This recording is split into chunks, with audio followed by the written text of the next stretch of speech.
You guys are all on time this quickly. You guys miss me or something? I get the show on the road. I don't know how long I'm gonna last tonight. Okay, gotcha. You could have said something nice, Doug, but okay, I got it. Let's go. Previously No, on no, Curse of Strahd. No. I'm kidding. But yeah, I no, know, like serious. I mean, I certainly need the previously. I haven't fucking been here. Yeah, I know. Oh yeah, yeah, we'll do the in the intro. You'll get a good overview of what we went through last game, and I I was think for on my everybody it's best gonna be behavior. yes, you. Well, no, you weren't. You were not. It's actual bullshit. You were not. I'm actually gonna highlight that in my overview. but Oh anyway. god. Fun. We don't need to see the instant replay. I am very curious now. What the fuck did you do? Yeah. Okay, so let's do a quick Sirenscape check. Oh yeah, let me actually open that. Okay, well, once everybody's open, let me know. All right, I'm up. Okay. All right, mine's open. Okay. Yeah, next week I'll have a new setup, so hopefully things will be smoother on my end. Okay. No worries. Are I'm you up. still able? Are you able to go on? Oh yeah, you are. There you go. Everybody's in. And that doesn't mean I can hear Yes, sir. anything. We'll see. Otherwise, we'll live stream and that'll fix the issue. Yeah, that's what I'm saying. Hopefully next week with the new setup, I can. I avoid can these stream my issues. Sirenscape. It's fine. Okay. Well, first let's just see. Yeah, we should Yeah. probably test it Does first. it work? Yeah. Here goes for Svalich Night. So some nature sound effects. I hear them. Crickets. Nope, nada. Nada. Okay. That's weird. I wonder if it's just something with the way my mic's input. It could be Okay, well- change. You need to look at your actual output input, maybe. Like on my computer itself. Mhm. Yeah, this setup is so scuffed right now. Like I don't know what. There's so many settings. I'll look quick. It's no big deal. Otherwise, we'll just have Steve. I know. It bothers me when something doesn't work and I can't figure out what it is. Oh, I feel you. I feel you. But no, it's showing my microphone as the input and output, so that's not the issue. So who knows? Okay. Your microphone whatever. is your output as well. Yeah, I plug in headphones into it so I can hear what's going on. Oh, okay. Yeah. Just knocks through the mic. Okay, well, I'll have Steve, are you live streaming? Or could Yeah, you, please? it's just have the Sirenscape app up. Yeah, I got it. Oh, I gotcha. Yeah, like I said, my setup is as rough as it gets. Your setup is bananas. BANANAS. But can you hear the live stream, right? I can hear the yes. Okay, perfect. Because the audio is gonna be a little important today. Yeah, I'm gonna try something different. We'll see. Importante. Different. But anyways, we'll get in that in a minute. For now, if everybody is ready to go. Before I get started, actually, I just want to let you know that there's a couple of NPCs that you guys met at the end of the last game that didn't really add to your handouts. I just forgot to just show them to you. So they've been added to your handouts. So in NPCs, basically the two Vistani brothers, the guy that was doing the whipping and the other one, Luvash and Aragal. Yeah, they're in there. Forgot about that. And and then there was Lady Petrovich, the wife of the Baron, that Talia and Irina kind of crossed in the hallway as they were leaving the mansion. I didn't show you. I didn't put her picture up, but yeah, she's also in there. You'll see. And then there's going to be another character you're going to be meeting in a few minutes. I added him just already. We'll get to him in a few minutes. Basically, the next scene as we start. So okay. So with that being out of the way, everybody's good with their sheets. Everybody's okay. Everybody's on roll 20. Perfect. Okay. All right. So let's get started with Curse of Strahd.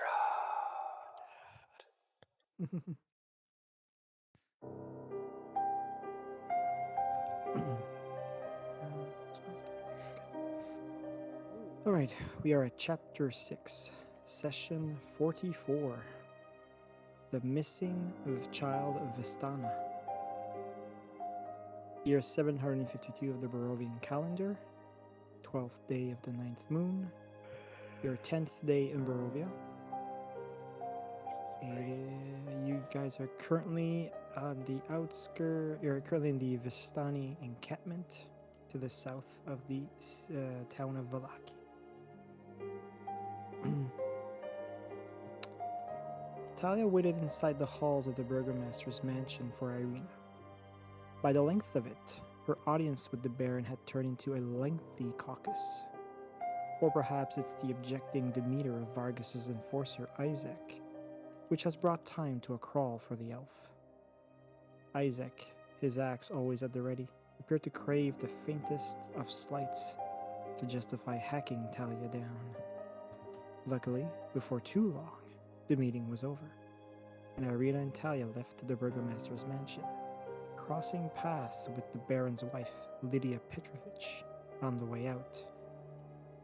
Meanwhile, the rest of the party indulged in the shops of Vallaki's market. There, they hoped to buy some equipment, or maybe a knick-knack or two. Ezio purchased a few healing potions and got a bargain out of a very unique elixir. Sparrow found an eccentric armorer capable of fashioning armor for Rufus. As for Osdor, he found a great satisfaction in swindling the local herbalist into selling her only gilded flower. And Sakura, she found a unique sword, one she now covets greatly. Oh, God. Give me this. Back at the Blue Water Inn, the party pondered their next step. The Baron's recent proposition complicated things. Osdor, in surprise flash of genius, chose to write him a letter, not wanting to insult him. In it, he explained to the burgomaster that the parties desired to gain the favor of Vallaki's people by addressing the wine shortage. After all, there's nothing like a little wine to loosen lips when investigating. After a quick meal, the party left a letter with the guard at the burgomaster's mansion. But upon leaving, Talia and Sparrow noticed a shadowy figure spying on the party from a nearby alleyway. They managed to surprise the spy, who identified himself as Ernst Larnack. He was a member and servant of Lady Fiona Wachter, the nemesis of the burgomaster. He explained that the party's heroes had had attracted Lady Wachter's attention, and as a result, she wanted to invite them to dinner, at their convenience, of course. Promising to consider the invitation, the party released the spy and went on to the church. Meeting with Father Petrovich at St. Andrew's Church, the party searched for one of the prophesied relics of Madavisa's readings. Alas, nothing came about. The priest then suggested they visit the nearby Vistani encampment. Perhaps they could offer additional insight into Madame Eva's readings. With nothing else to do for the remainder of the afternoon, the party took the priest's advice and traveled south of town. In the nearby woods, atop a hill surrounded by wooden cottages, stood a large tent in the center of a ring of wagons. This Vistani encampment was different from the Surpool encampment you traveled to before. Much less festive, with a feeling of sadness hanging in the air. As the party drew near the hill, a dark-skinned elf approached Talia. Both shocked and pleased to see a female elf, he suggested the party visit their leader, Casimir. Atop the hill, the party discovered two Vistani flogging one of their own. Luvash, the Vistani holding the whip, was the leader of this encampment. Besides him was his brother Aragal, who noticed the party's arrival. Luvash was punishing a younger Vistana for losing sight of his daughter. he ordered a few Vistani and Dusk Elves to scour the woods for his daughter Arabelle, but has yet to receive news. He suspected his daughter was trapped in Vallaki, but was unable to search the town, as Vistani are not welcome in Vallaki. Recognizing Arabelle could be the missing Vistana from Madame Eva's readings, the party quickly offered to search for her in Vallaki. However, before setting out to search for Arabelle, the party stopped at Casimir's hovel, hoping to learn more about the mysterious Dusk Elves of Barovia. Alright. Definitely forgot about some of that stuff. Right? This is all new to me, so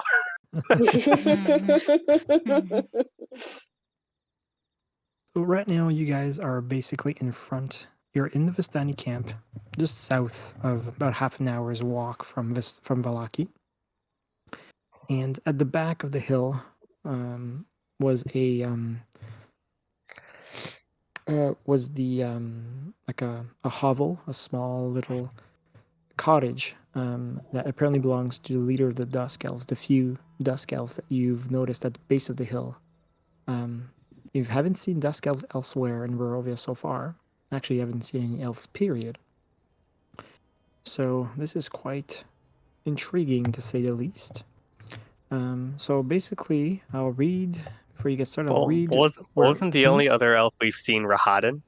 Correct, and that's a good point, because actually Rahadin appears to have the same skin tone as these elves. So there's definitely a connection there.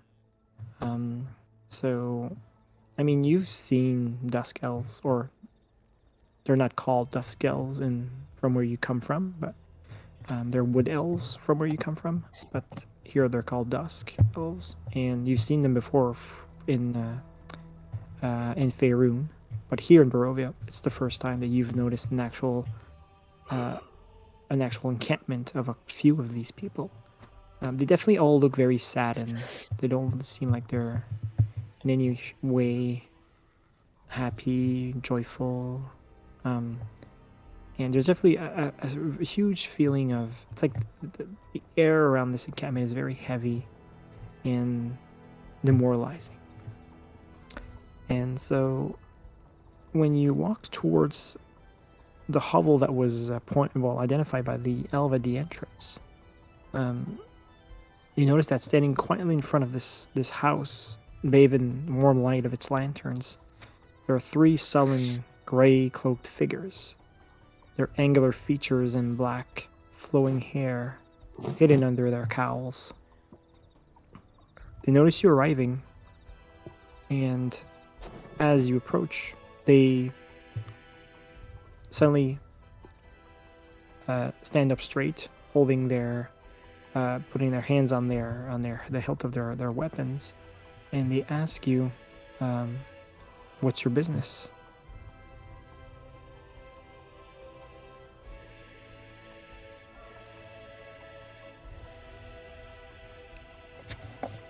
This is your business, llama. Wait, what's up? Because Medora's was like, oh, we should meet elves, because Talia hasn't seen many elves. Yeah, so Medoris, so just to let you know, when you guys entered the Vistani encampment, before you actually met the Vistani, one elf, you guys noticed there were these cottages that kind of surrounded the base of the hill. And in those cottages, outside of each of those cottages, you notice Talia, some elves there, some Dusk Elves, elves fitting the description of Rahadin. And one of the elves actually noticed you and saw that you were, one of them. And so he approached you, and he was surprised that you were a female elf. And so when he saw that you were one of theirs, he suggested that you go and meet with their leader called Casimir. And right now, and so Medora's playing your character and decided to entertain the idea of, before leaving the encampment, I'm going to search for Arabelle, the daughter of the Vistani that's disappeared. He said, well, maybe we'll just stop and go and speak to Casimir. So, I mean, you don't have to. It's up to you guys. You can leave if you want, and just tell the elves that no, nothing to do here. Sorry, no mistake. Did we learn the name of the elf who suggested we visit Casimir? No, you don't have his name. No, but he's obviously like he's another one of these dusk elf guards that were at the bottom of the hill. But no, you didn't ask his name.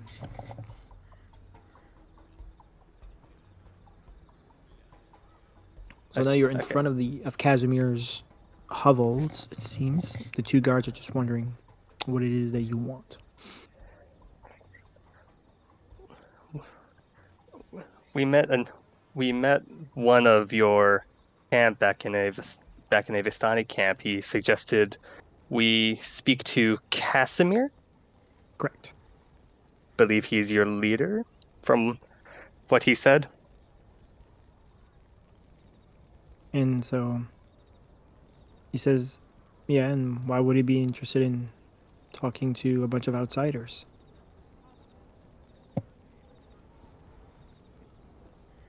The friend we met seemed surprised to see another elf out here. And so you have your cloak over your head, right? So I think, do you do... Yeah. I'll remove my cloak. Let them see my pointy ass ears. So as you say that, as you speak of this of another elf that the other dusk elf was surprised to see, and then immediately their eyes open. They're shocked, like, to see a female elf, and they're like, "You're an elf. You're a woman." And this is the second time. This is the second time that they say this, right? That the other one noticed the same thing. He's emphasizing the female part. Do you guys not see many female elves here? He says, "No, our comrade was right. Please step inside. I trust your friends. Well, I trust these are your friends." Yes, they are. Very well. And so he just peeks inside the opens the door and peeks inside the hovel and says, "Casimir, we have quite a surprise for you. A couple of gentlemen here to see you. One of them, though, very intriguing." And so he peeks back out, and he says, "Please, come in." And I shall enter. Everybody enters, or it's just Talia? I'll back Talia. Yeah, I'll go in. Okay. What about I'm Sparrow not gonna and... stay alone outside with all these Okay. scary people. It's just 3 elves, but okay. So, and what about Ezio? Are you staying outside? Yeah, I'll stay outside. You'll stay outside? Okay. Cool. All right, so you were 3 guards outside, and I mean, they go back to keeping watch. They keep an eye on you, but not too much. For now, I'm gonna go back to the rest of the party who's inside. Okay.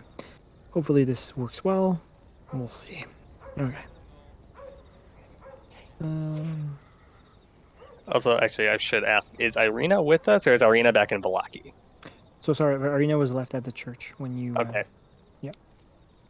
And just so you know, maybe if it wasn't clear by my recap, you guys searched for the treasure behind the holy symbol and found nothing at St. Angel's Church that, fit the description of Madame Eva's clues. So that so far there's 2 churches you guys have searched, or 3 if you count the dilapidated one on the way here. And so far you have not found the clue from Madame Eva's Taraka card reading.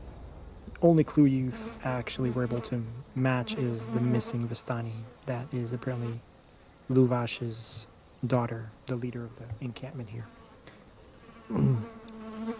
Okay. So,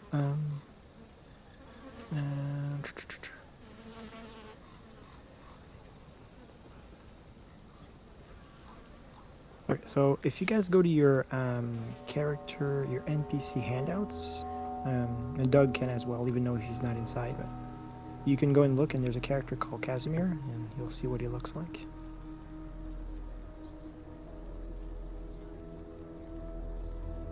A little banged up. Yeah, he has seen better days, and what notice that's striking that you maybe don't see clearly in this picture here, but you notice on one side, actually no, you notice both of his ears have been cut off. You know what I mean? Oh. Sawed off, not clean cut type of thing. Huh. They were- Yikes. Yeah, Ow. yeah, it did Yikes. not go well. So yeah. So as you enter,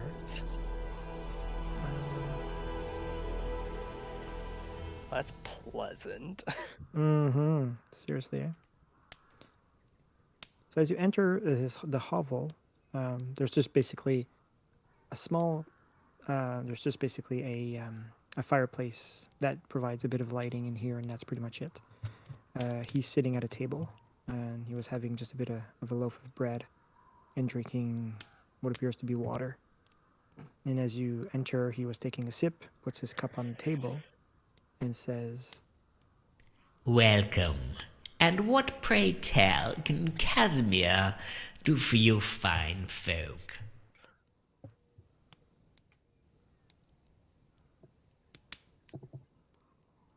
We were told to come here by another elf we met in a Vistani camp. well, Said- at this he camp, said- actually. Oh, okay. He said you might wish to meet us.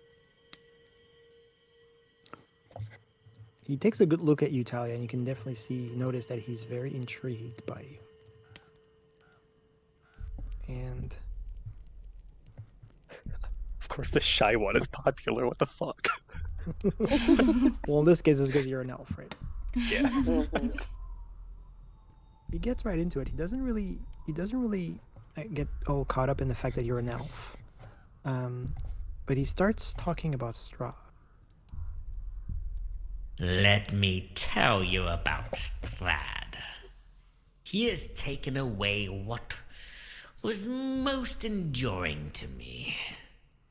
My people and my sister. He has brought a darkness upon the land, changing its air and those who breathe it. Only his destruction will free us all from his grasp. You guys say anything? Or ask anything? Or What made you think we were What made you think that we were here for Strahd? okay, I don't have an audio for that one, but I will basically say this. Well, you're outsiders, are you not? Good point. And I imagine you would want to leave this place, this miserable land. You are not wrong. It is quite miserable. Therefore, there's no escaping fate, is there? The only way out of this land is by defeating Strahd. Would you happen to know how?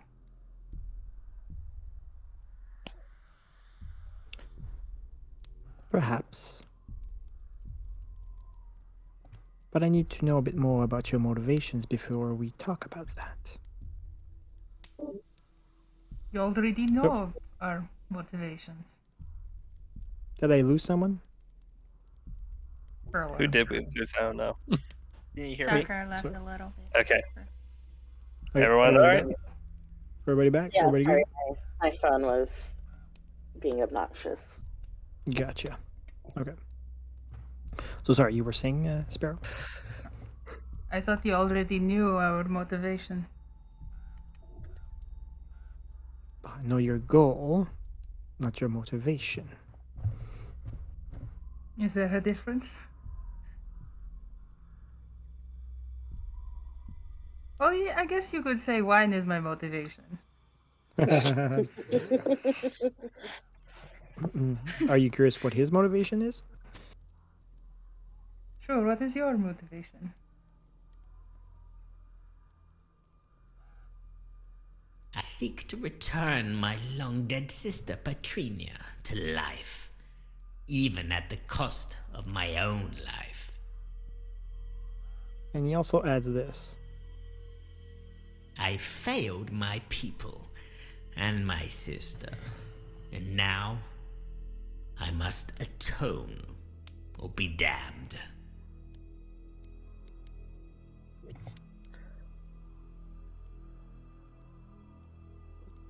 How did you fail?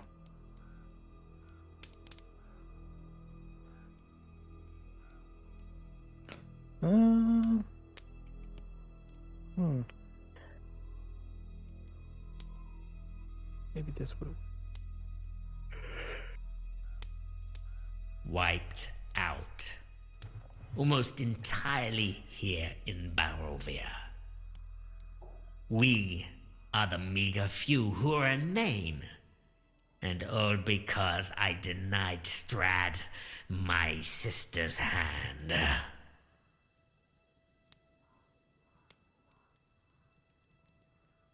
That's quite interesting.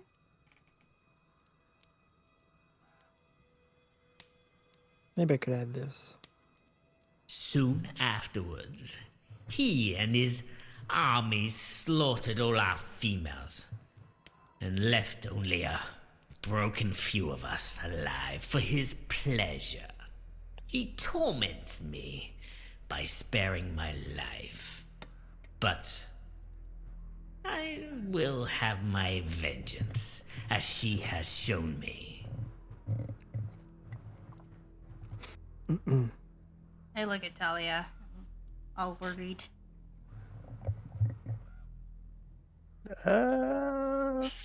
Well, that's kind of yikes. That explains why everyone is kind of freaked out that there's a female elf here. Mm-hmm. There's not one female elf left. And without the females, they can't procreate, right? So the males are pretty much what you And see now is what's left. And that's why I'm looking at Talia. They ain't doing shit with me, that's for sure. I'm giving her the look like, if you want to escape, I'll fly with you. You guys didn't notice that he mentioned that he mentioned a person, a she, that promised him something, promised him revenge. Who promised you revenge? My sister, Petrina. She comes to me regularly in my dreams. So you're missing one part of the story, right? He mentioned that his sister, well, Strahd apparently wanted to have his sister as a concubine. Now she seems to be Dead. not here anymore. Yeah, so She's kind of dead. yeah, he didn't really explain that.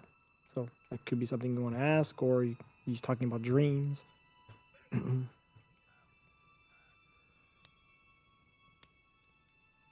Did he mention where they were from? I forget. Well, at the beginning he said that, I mean, these people were wiped out, so one would imagine that they resided here in Barovia at one point. Remember, elves live very long time, right? And elves can live over 500 years, so it's possible that, Strahd conquered the land and, in the process could have eradicated the elves. Don't know exactly sure what the timeline is, but, I mean, that could also be a line of inquiry. But right now, he seems to imply that his sister is no longer here, and he's talking about dreams, and that it would be his sister that speaks to him in his dreams, and that's promising him revenge in some way, guiding him in some way to defeat Strahd. Speaking of dreams, you could say that we were also led to this land because of dreams.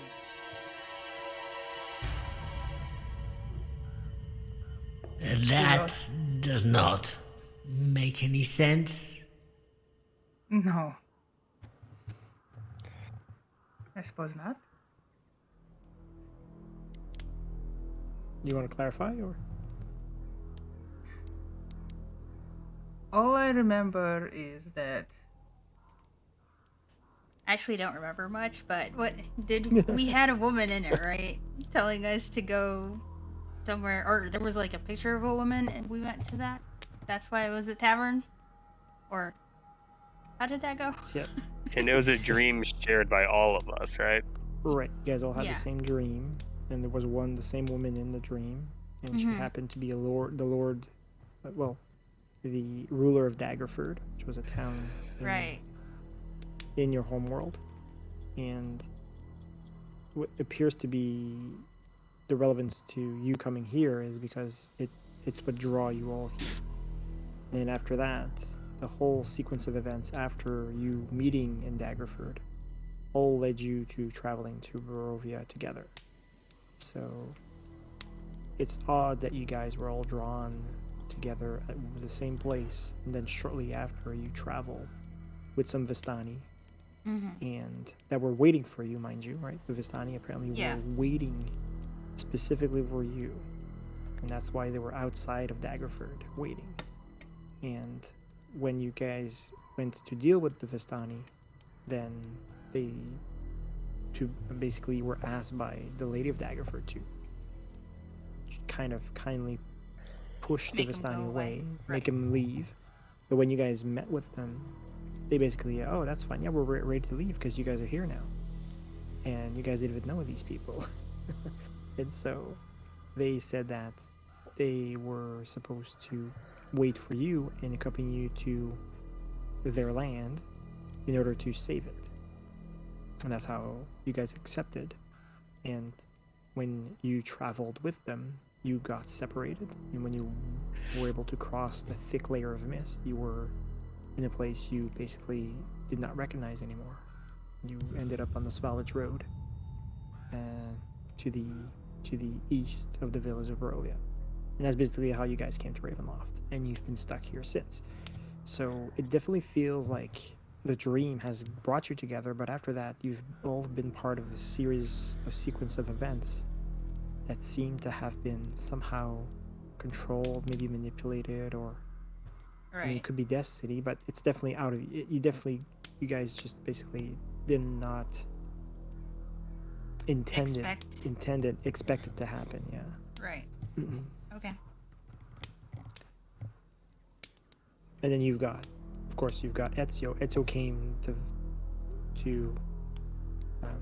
he came to Barovia under completely different circumstances, and so but still, again, you guys somehow met now in Vallaki, right? Is it still the same kind of mystic or invisible force that's kind of guiding you? Is it fate, or is it something else? Is it Strahd? Is it, who knows, right? Right. Or was it the Goddess of Luck or something? Tavern? I think I remember that much. Maybe, but I mean, yeah, maybe. Who knows, right?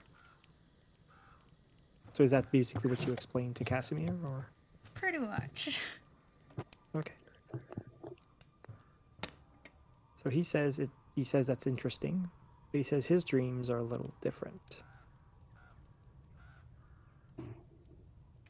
And they are much clearer in purpose and in focus than yours. Yours seems to be very convoluted and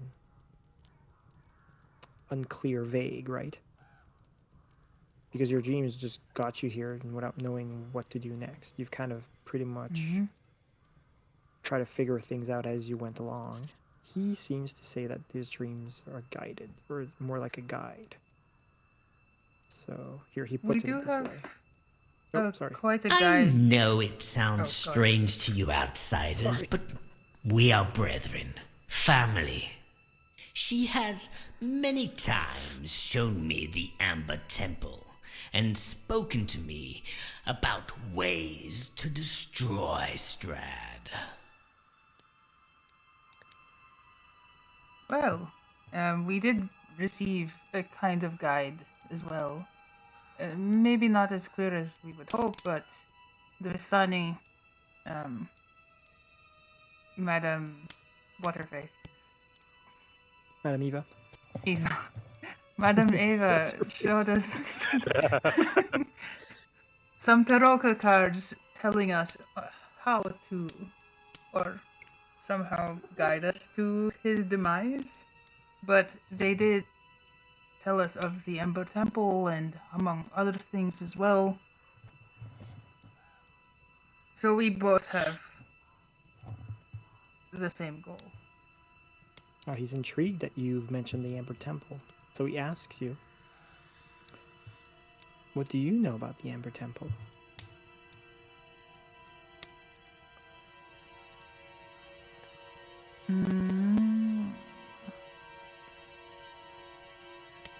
That it is it's a small castle beneath a mountain guarded by Ember Giants. That's about it. Awfully cryptic, he says. Like I said, You we sure? didn't get clear instructions. Right.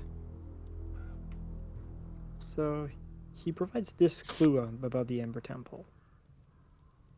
It is a dark place filled with evil magic. And it is here that Strahd forged his pact to become what he is. A pact that must be broken. Once done, Strahd will become weak and easy to vanquish. His hold over the realm will be released, and his spell broken. And Petrinia,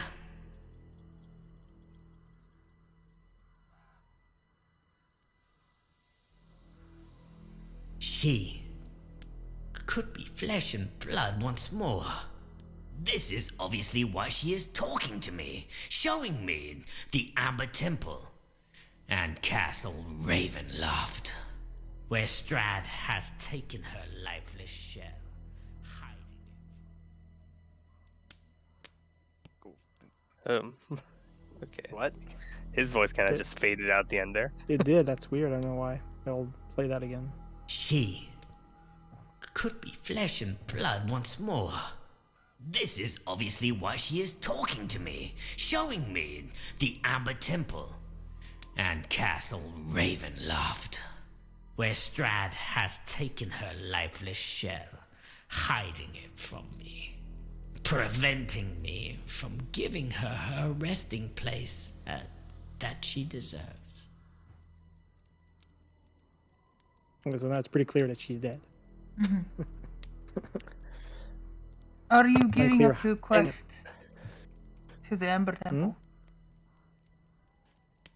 I was basically asking if they were gonna gear up to go to the Amber Temple anytime soon.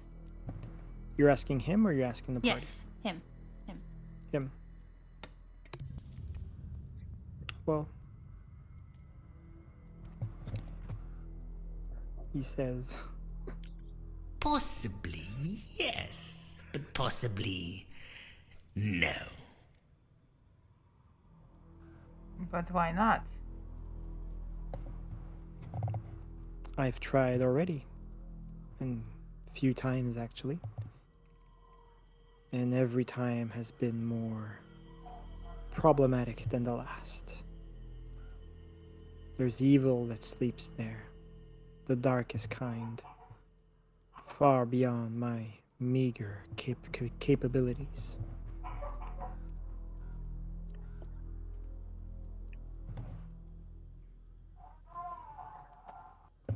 My son's crying. Damn it. I will have to be right back. I apologize, guys. Sure thing.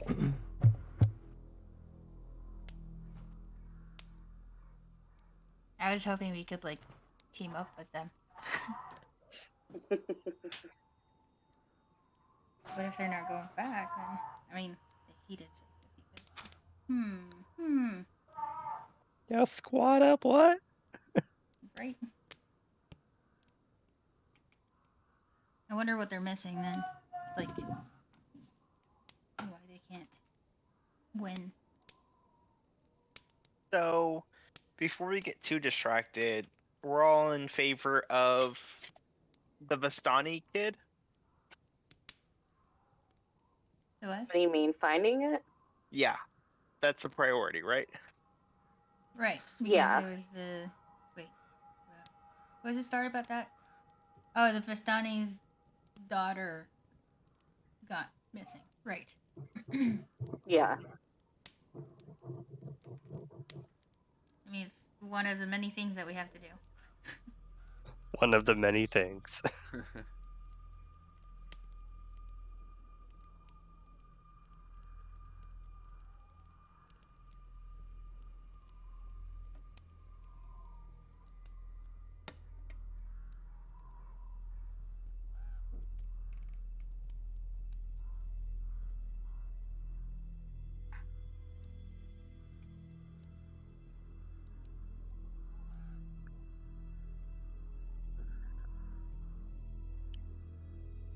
Are you getting a snack in there?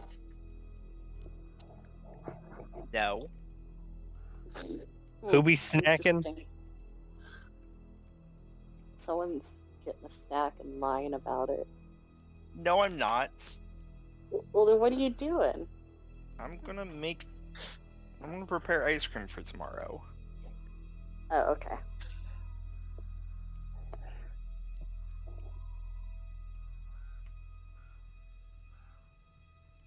Oh boy. So what are our priorities?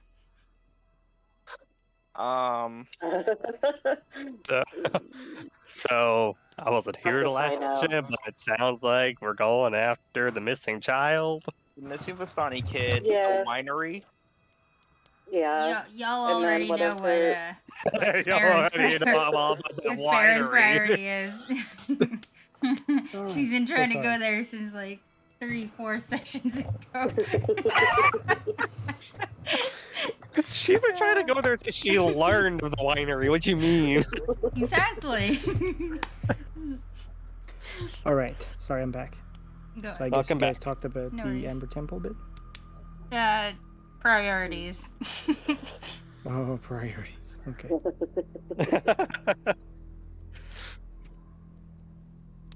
So what is it that you tell him? Like because he's tried, he just can't seem to. Yeah. I mean, he's been there, but he can't uncover much enough to defeat Strahd on his own, basically. Well, since we have arrived, I feel like we could benefit from each other's help into infiltrating the Amber Temple castle. So you're saying that you guys could do it together? Hmm? Okay, he agrees to that. I believe that is right. So what is it that you suggest? He asks. What is it that you prepare before going there? It's a long trek. It's far to the southwest of here. You need to be well rested. You need to have warm clothing. For the trek there can be frigid, to say the least. And there's unspeakable evil both on the way there and once inside.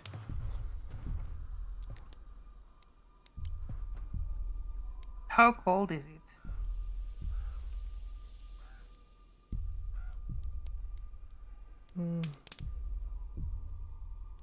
Freezing temperatures for sure. It snows without abandon, and the wind pierces through you like daggers.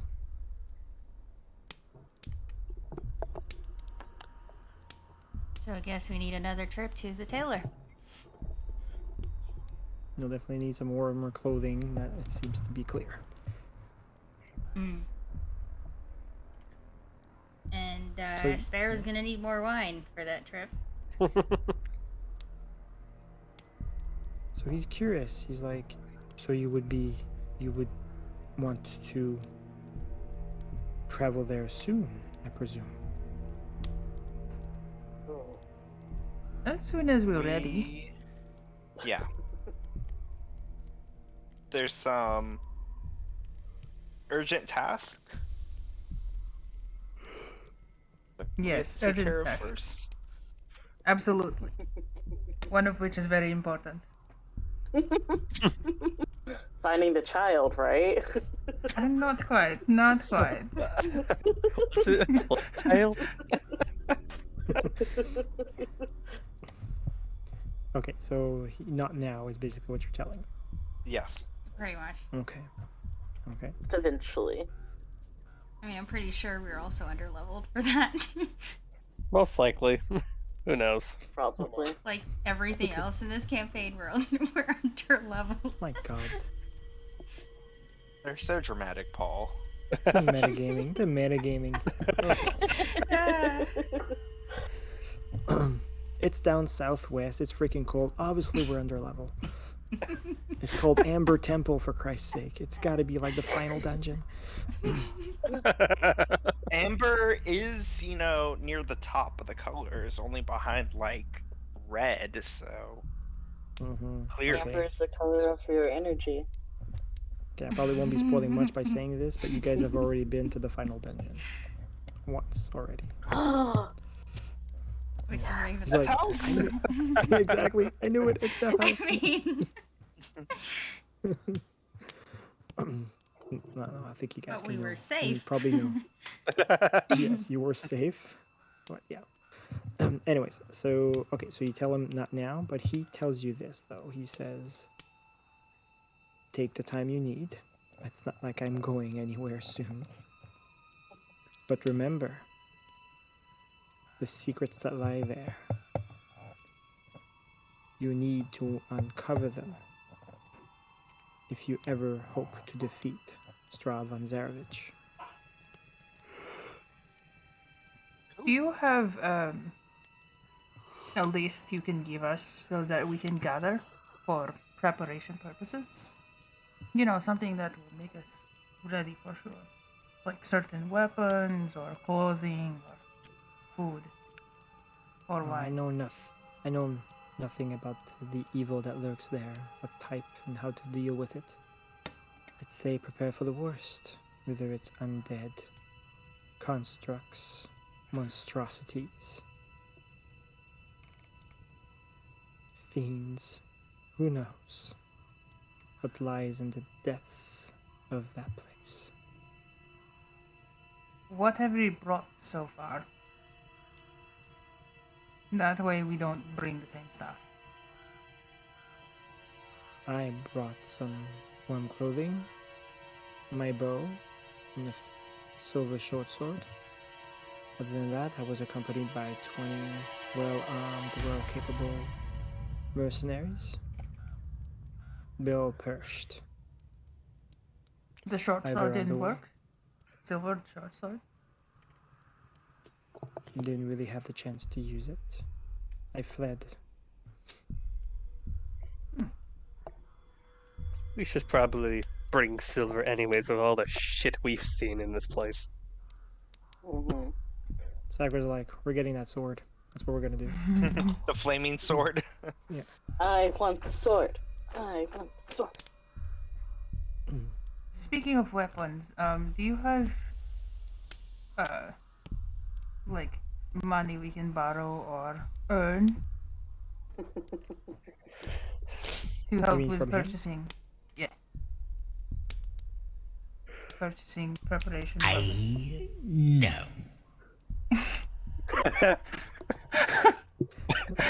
I mean, No. he doesn't even have his ears, so I mean, he's got nothing. I mean, the Dusk Elves have nothing. I can't Okay, pull okay. I can't pull a quarter out from behind his ear. That's great. No, you I can't was even. not You expecting have that. disadvantage if you want to pull that trick. You have disadvantage. But I can create a major illusion to give them ears. Oh, sure, okay. Yeah, that would be real Oh. helpful there. I do have a question. If it's not in any trouble, or I mean no disrespect, but I am curious, what happened to your ears? He just What- says, Strahd. Well, his chamberlain, actually. The traitor. Oh, the elf. The other. Oh, you What's his name? Hadi? Something? you know of Rahadin. Unfortunately. We've met. Oh, how I dream of the day I get to stab him in the back. Lovely.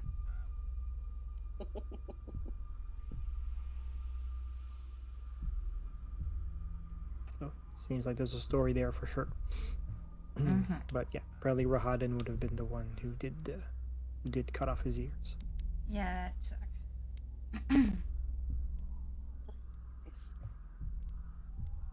Pretty rude, pretty rude. Yeah, by the way, yeah, Sparrow, the only thing, because I'm telling you this, and I'm being, you're kind of the person I've been sending a little hints just because you have a really good passive insight. Yeah, you got the highest passive insight of the team, actually. But the one thing that doesn't make sense in this story so far is like, well, maybe it does make sense, but he just hasn't said anything about it. Is how did his sister die? He didn't mention that his people, vaguely was eradicated by Strahd. The circumstances of which have not been specified, and the context, right? But specifically his sister, he hasn't even addressed that. He spoke of her being Strahd, trying to, woo her and have her as one of his concubines, which is something you know about Strahd. He's got 3 wives at the moment, right? So Yep. and he probably had a couple of more on the way, right? So anyway,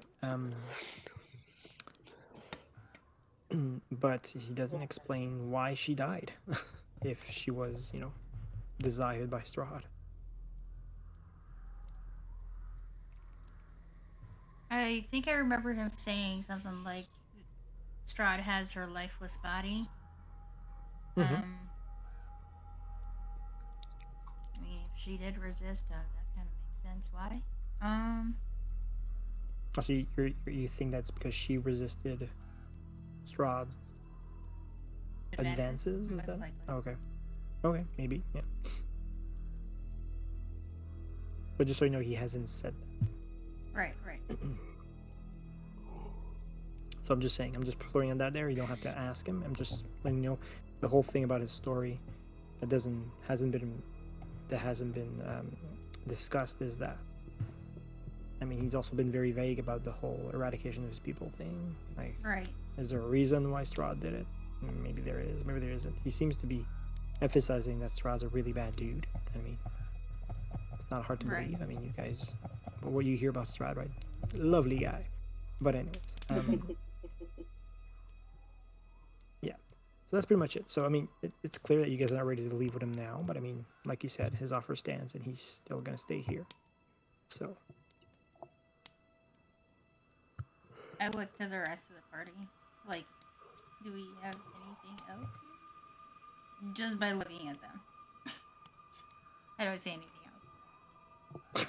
Just by looking at them, you say that? Okay, sure. Yeah, like, can we go now? The wine's waiting. The wine's calling my name. And just chilling outside. I'm like, taking them so long. I'm like looking at my bag and pulling out the bottle of wine. I'm like looking at them. Looking at the watch on your little bird wrist. Yeah. The Okay, bottle. well, he can definitely see that you guys want to, are done and want to leave. So he just says, That is very kind. Thank you. that was weird. Just see Sparrow motioning like, can we fucking go like that? It's very kind. And he says this. I wish you the best. That was actually proper. Okay.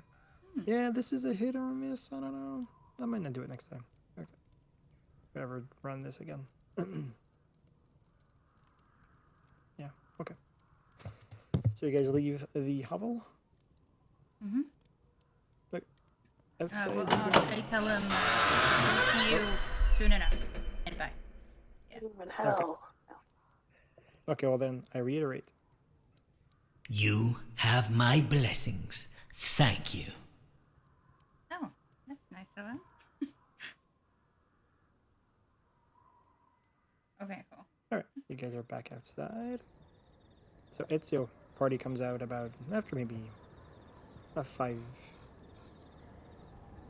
minute conversation. Okay.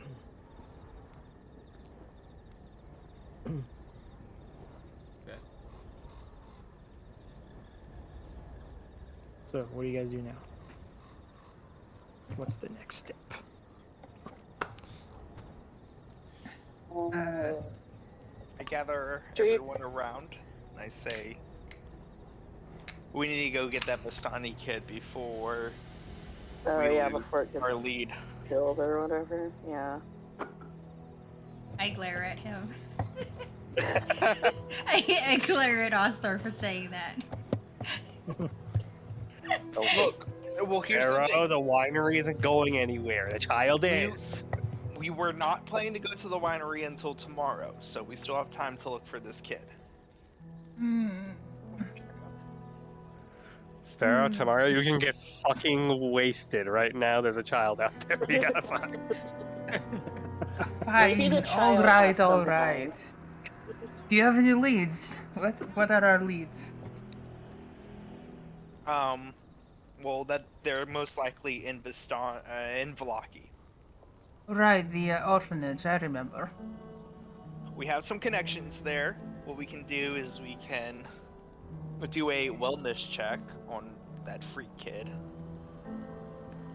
That freak kid? His name is Freak, right? His name Oh, is Freak. freak. Oh yeah. I was like, which freak? Oh Fucking gosh, freak. darn it. Okay. Why you wanna... I'm chaotic neutral. Okay. Is that a diss at me, Steve? Okay.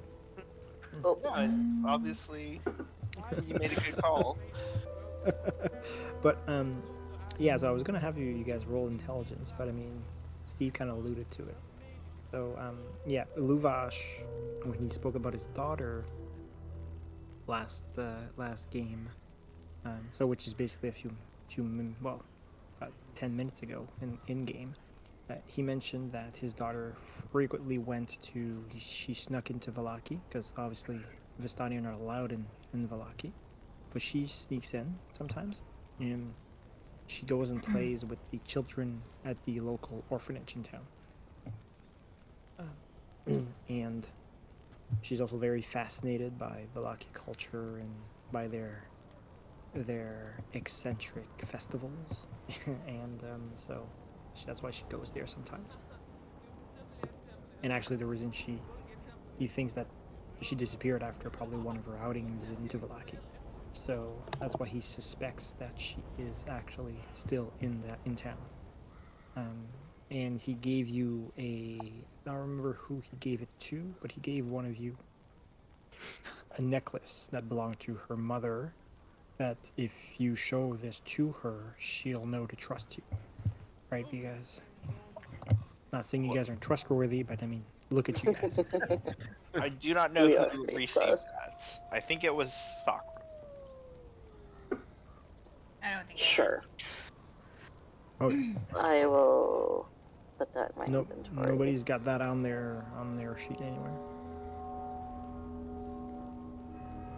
I'll put it in mine. Gotcha. Okay.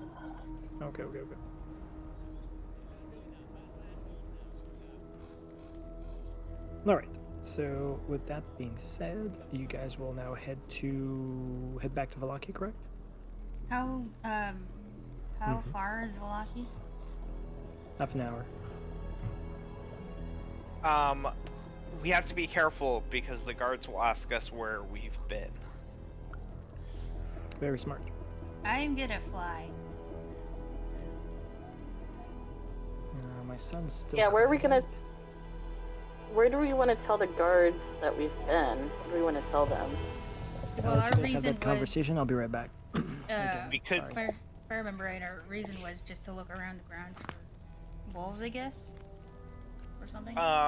Get familiar with our surroundings, but Yeah. we did get a lead on some werewolf, like werewolfton to Yeah. the west, so we could say, Right, we um, were We were investigating the area. we checking definitely for see some werewolf signs. dens. Yes, Mhm. but I'm gonna fly, so they're not gonna see me. Like, I'm gonna be. We up may high. need your charisma, though. I got no charisma. You have the charisma in the party. Buddy, Right, you're right. Break it to you. You're like the only one with charisma. I got 0 Oh, charisma. Okay. You need Osthor now. I don't need you. I can fly.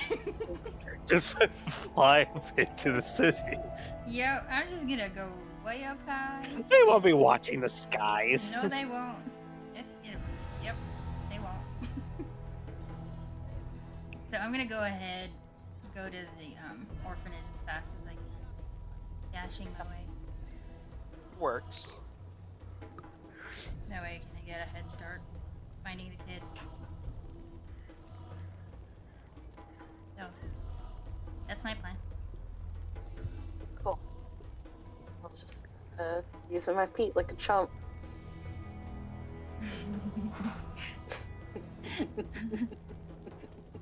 I mean, it is a 30-minute trek, so fingers crossed you won't need me.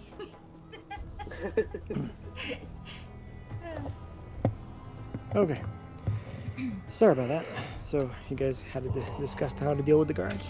Yeah, we're gonna say that we just made a look around the perimeter, and we did notice some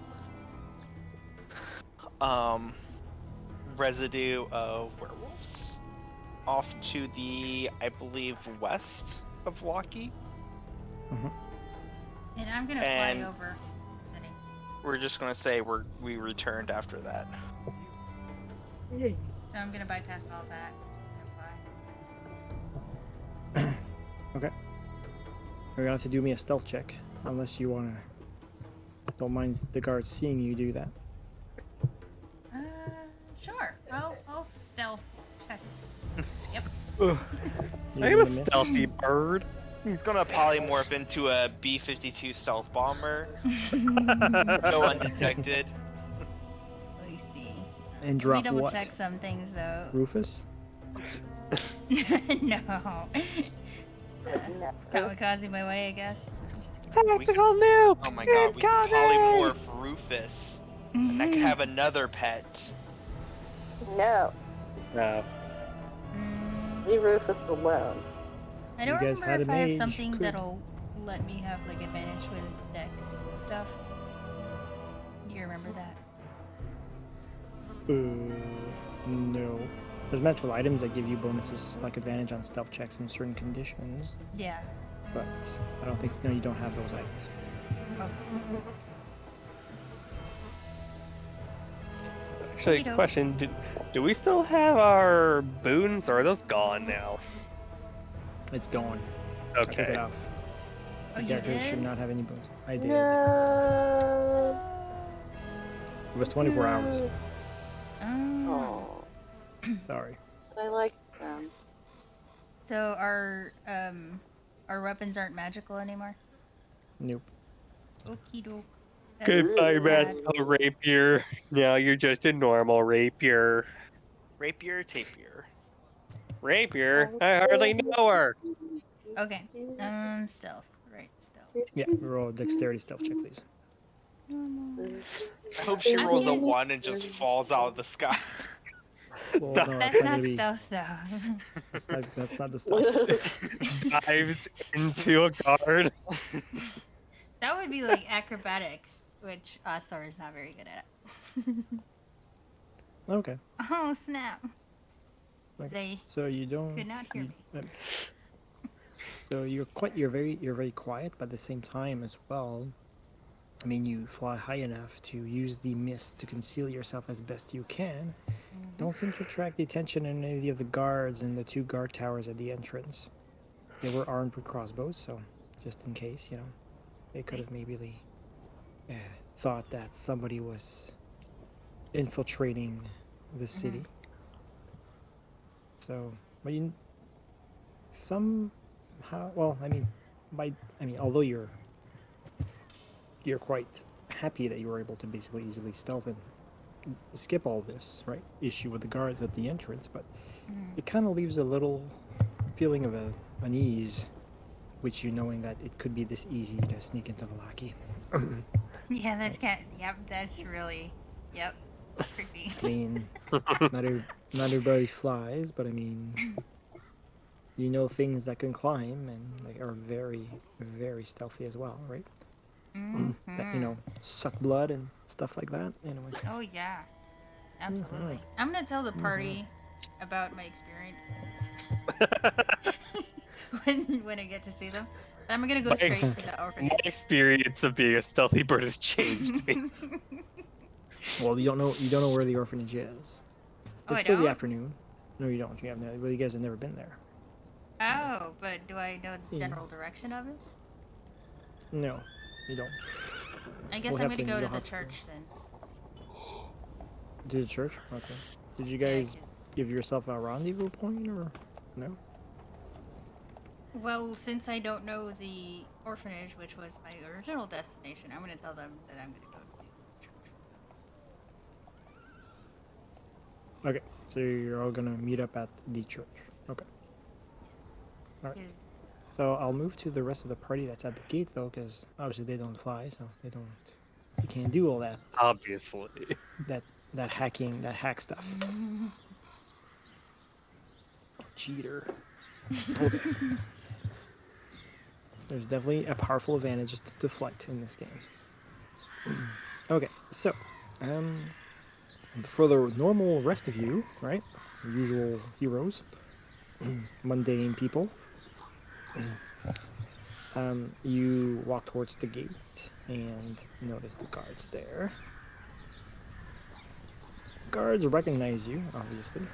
The same 2 guards that have been patrolling the front gates since you guys arrived in Barovia. As you approach, the gate remains closed, and they ask for your names. Osdor O'Dare. You notice the guy that's sitting at the table, the 3rd guard. He's going through the notes that he took. Right, you guys remember signed your names and he wrote them down, making sure you are who you are. You guys all give your names. Yeah. Okay.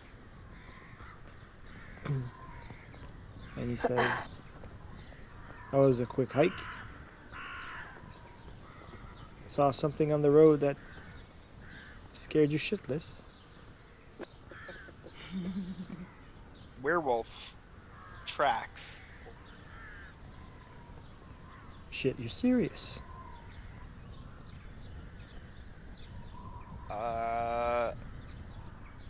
Possibly. I'd hate to be right in this situation, but I err on the side of caution.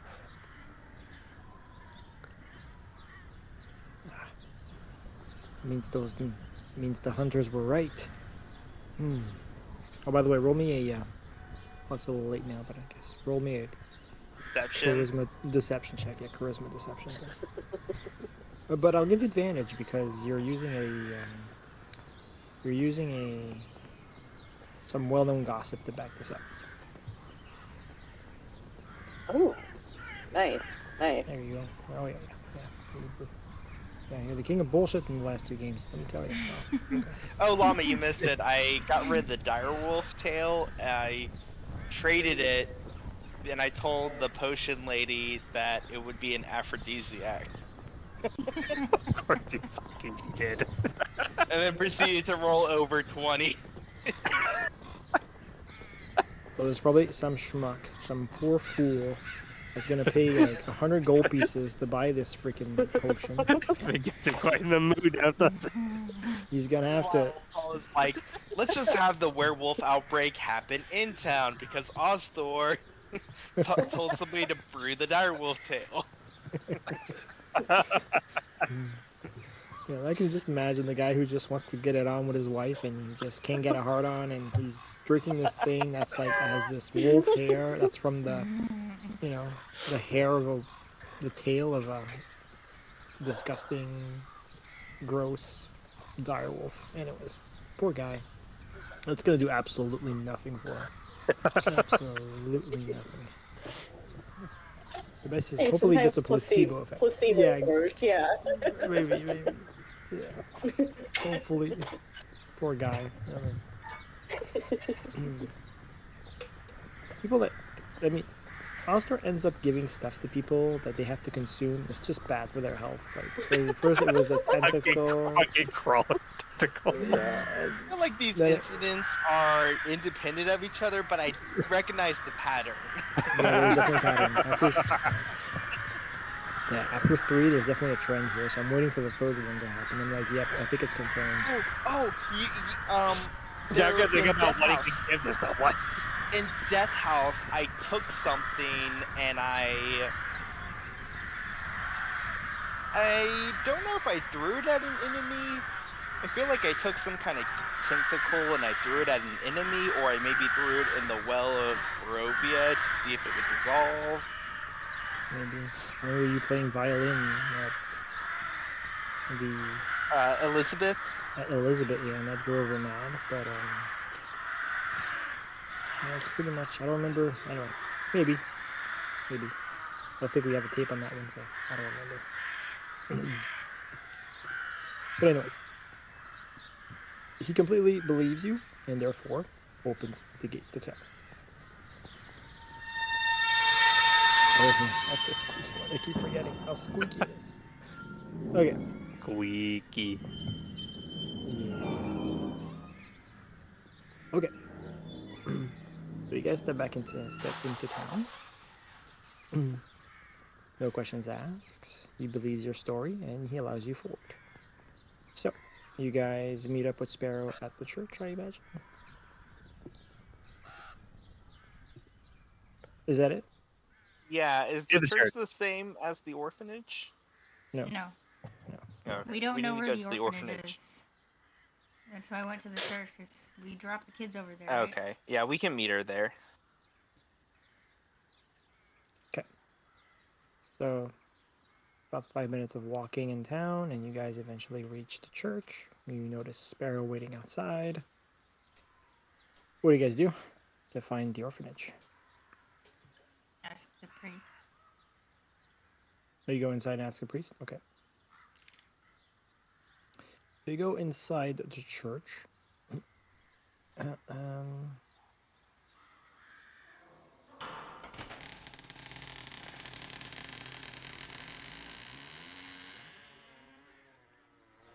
Inside, you don't see Father Petrovich anywhere.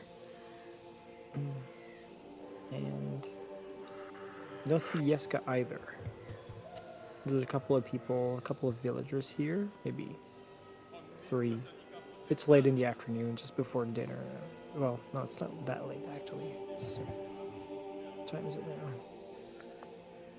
Currently, yeah, it's about 2:30 in the morning, in the afternoon. I mean, so yeah, there's not that many people here. So you don't see the church or Yeska, the altar boy, there, unfortunately. What do you guys do?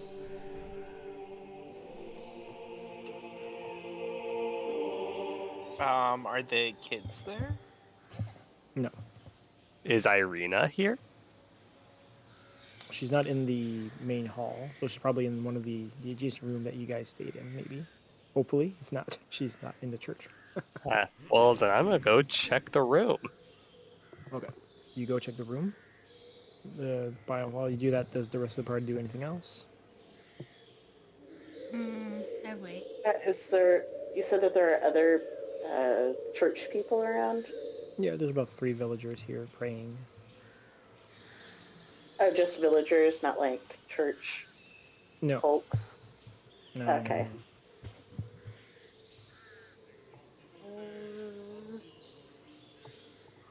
I think I'll just chill. Wait for Talia to come back with Irina. Maybe Irina's with or not Father Donovan. On Father. Petrovich. Petrovich. Yeah. So, Talia, you go into the adjacent room, and Irina is there, and she's writing something, writing a note. You surprise her, of course, and she says, "Oh, it's you."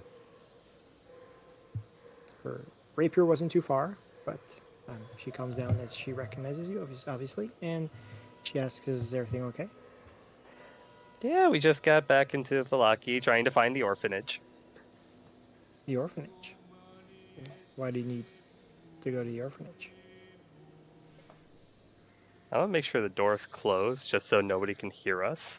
Okay. We learned of a Vistani child who has run away from the camp and often comes here. We're trying to find them. And you're looking for a Vistani child for what purpose? Silly Taroka cards mentioning Vistani children. Oh, cryptic shit. right. Right. The treasure that you seek. Yeah, the answer is through the Vistani child. Oh, yes, I remember that. Okay. I don't know where the orphanage is. Do you I think do you know where Father Petrovich went? he stepped out maybe a half hour ago. Maybe less than an hour after you left.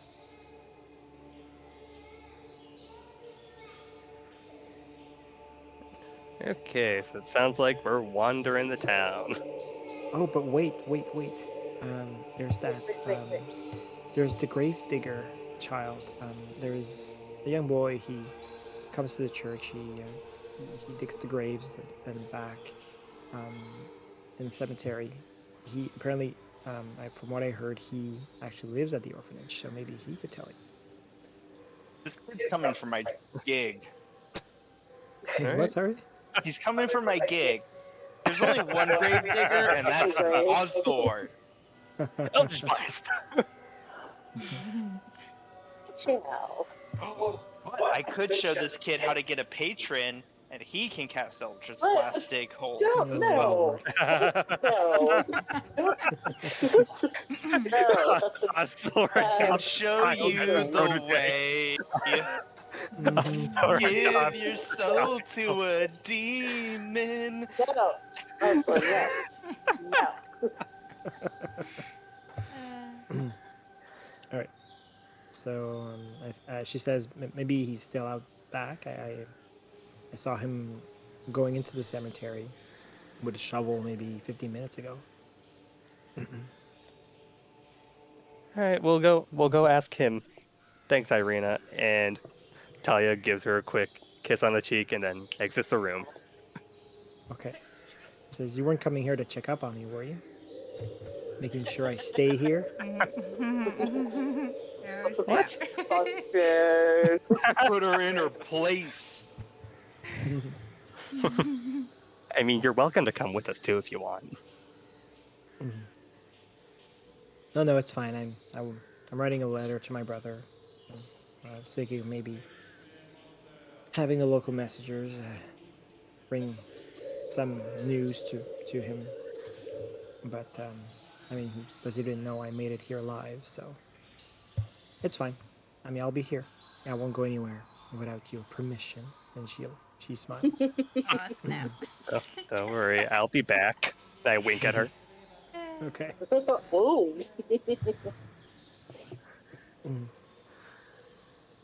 All right, so you leave, step back into the main hall, and yeah, What do you do? And I'll tell the party. Irina said we could ask the gravedigger boy out by the graveyard. How convenient. How convenient! A gravedigger in the graveyard. Everything's in its place. Right? Oh, awesome. Yeah. Everything as it should be. Except the priest. Where's the priest and the altar boy? Wait a minute. Where's the priest and the altar Okay, boy? we went there. Yay. Go dig up some graves, I guess. I use this game to escape reality. Is there something you want to confess or talk about, Steve? Okay. All right. Moving on. Look, it's been 2 weeks, guys. I missed you guys. I have to digress sometimes. Okay. So, It's been a while. all right. Yeah. So you guys head outside. Oh man, did I? Yeah, let's go offer strange kids some candy in exchange for information. Honestly, I've been kind of waiting to just cast friends on somebody, so now could be a good time. Oh lord. What are you casting? I could cast friends on him, which makes him immediately friendly towards me. Not a Okay. bad idea, honestly. I mean, considering we have a talking bird, a giant dragon, and someone who looks like a devil, maybe we might have to. All right. So you guys step I mean, outside. this kid is from Yep. like Barovia area. I'm sure he's probably seen worse. He's an orphan. He probably watched his parents get eaten in front of him. Ooh. Probably. And that was just a normal Tuesday. All right, so outside into the cemetery, you guys basically cross the hall, and there's a path to the left that leads outside, and it leads to this it's a pretty big graveyard. I mean, the graveyard is, I would say, the surface of the graveyard is bigger than the actual church. So I should have made sound effects for the graveyard. How about this? Yeah, this is better. Sorry, my bad. Shouldn't be any guards walking in the graveyard. Okay, there we go. So,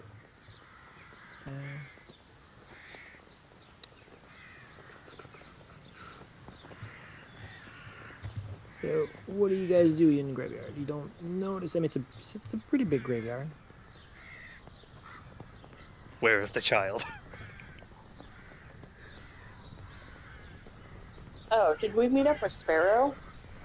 Yeah, I was there. Well, Yeah. Sparrow's with you. Yeah, Okay. Sparrow's with you guys. Yeah. I'll suggest to her that maybe she can fly up and see if she can see this kid. Is the graveyard that big? Like, Look for a kid with a shovel. okay. I fly. Okay. Why don't you do me a active perception check? A wisdom perception. Perception coming up. Okay, that's good. What do you That's fine, see? that's fine. Okay. Yeah, you notice there's a few villagers by a couple of graves. They're there, but you do notice at the top north end of the graveyard, closer to the like quite a bit far back, you do notice someone that seems to be shoveling there. Seems to be a male from what you can make out. A bit far. He's about a good 100, 120 feet away from you, so. Okay. I'm gonna signal the party to go this way and then fly to the Alright. Follow the bird. Follow the bird. Are the birds, the loud ones, are they like actively trying to get my attention? No, sorry. They're just crows Oh, that are flying around. Just You know, crows crows. being crows. Being crows in Barovia. So well, Sparrow flies in that direction, the rest of the party follows. And eventually Yeah. you come to he looks like a fairly strong kid. He's, say, between 15 to maybe 17, 18 years old. And he notices you approaching him, unless you guys were stealthy in any way. You guys are not, or are being No. stealthy? No, just walking. Okay. He does I obviously land when they notice you. get there. Yeah. Behind Yeah, them. gotcha. And I have a picture of him actually in your NPC handouts. He is called Milivash. And did I put him NPC player handouts? Yeah, he's there. NPC. Okay, there you go. That's him. That doesn't look like a kid. Like I said, he's between 15, close to maybe 18 years old. So he's definitely he's either a young adult or close to that. So he stabs his shovel into the ground, gets out of the hole he was basically digging, and he dusts his hands and his knees. As you approach, he says, what would a couple of adventurers come all the way back here in this graveyard to ask me for? I look at Ostor. We mean no harm, child. Or Who not, is child. muted, I think. Wow, I'm babe, are here. you muted? Wow. No, I'm here. She psyched me out. I'm sorry. I heard you laugh IRL, but not on mic, so. He muted the laugh.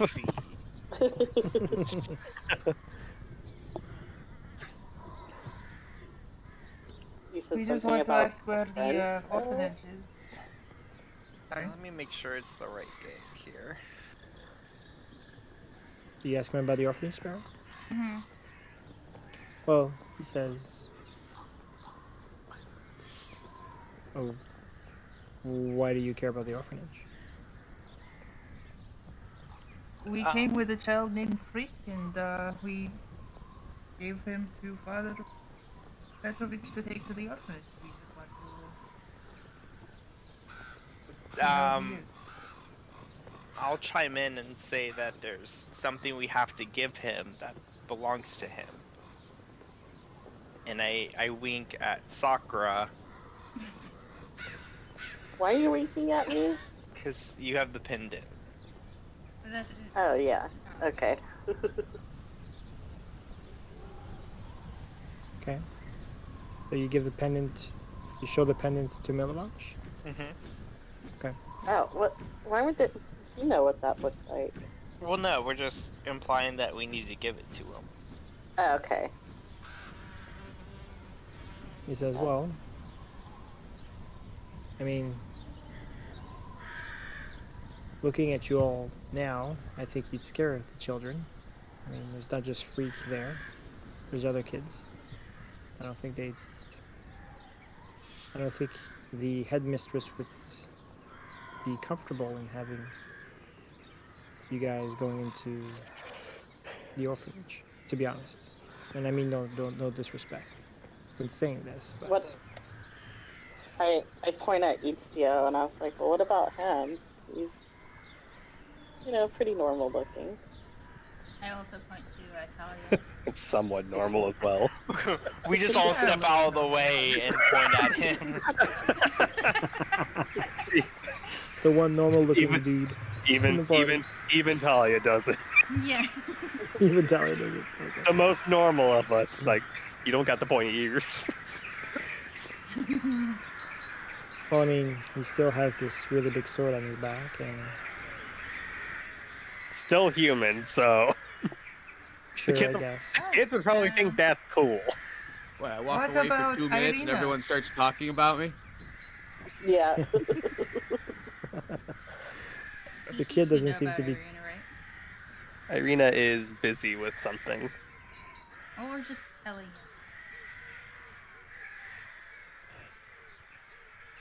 He says, well, I mean, those kids have been through a lot, so just want to make sure that, I mean, you guys don't scare them. But I guess, I mean, really it's up to the headmistress, not me. And, I mean, from what I hear, you guys seem to be good people, from what Father Petrovich has said, so. Oh, you know we're cool. Alright, fine. I'll show you where the orphanage is. Just let me finish digging Thank this you. up and I'll show you the way. Would you like some help?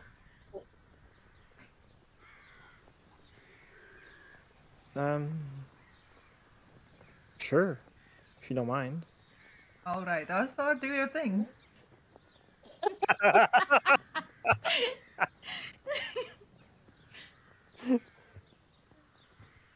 Go ahead, Osthor. Show him how it's done. Make it quick. I spaced Kid out gives, there. What's happening? Show him they how, help him dig the go- graves. Okay. It's your time to shine. I step forward. I crack my knuckles. I push the kid back just a little bit out of the way. Kid asks, don't you need a shovel? Where we're going, we don't need shovels. I look him dead in the eyes. I said, I am the shovel. And then I blast the grave. Okay, you cast Eldritch Blast. I am the one who digs.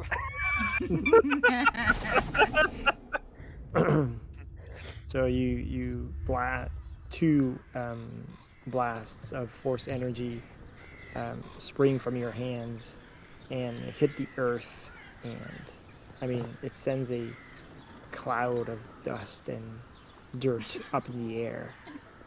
You're dirty, the kid's dirty, everyone's dirty. I mean, it's nobody can deny the efficiency, but I mean, you're a messy cook, so yeah, you've dug a pretty good hole. If you finish digging that hole, and it's pretty deep. He says, "Geez, thanks. Now I have to go and take a bath," and he dusts himself off. Okay, there. It's a good thing that we're going to the orphanage, right? Yep.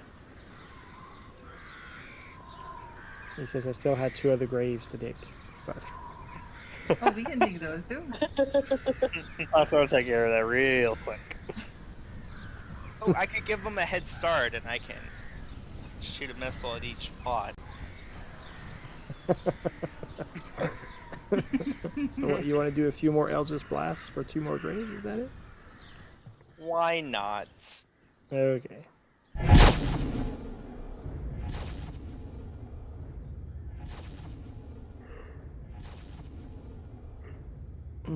And he's like, it's fine. There's just so much Please dust stop. in the air. And he's like, he's coughing. He's like, okay, thanks. Appreciate it. And he looks at one of the last one you did. He's like, wow. I mean, I didn't have you roll damage here. Or did you roll damage? Well, I rolled one blast, which was a 24, not damage, but to Yeah, hit. to hit. Let's have a look at the damage. What would it have been? Let's see. I'm gonna blow 11. the dust in the air away That wouldn't make. with my wings. You know, just clear up the air. Oh, I gotcha. Okay. Technically, So- it would have been 15 with 2 blasts. Yeah, that's good damage. Okay, well, I mean, it does. You don't control the size of the hole, that's the thing. So he's like, the last hole, he's like, I'm gonna have to fill that one up a bit. But okay, thank you. He says, well, when you're ready, follow me.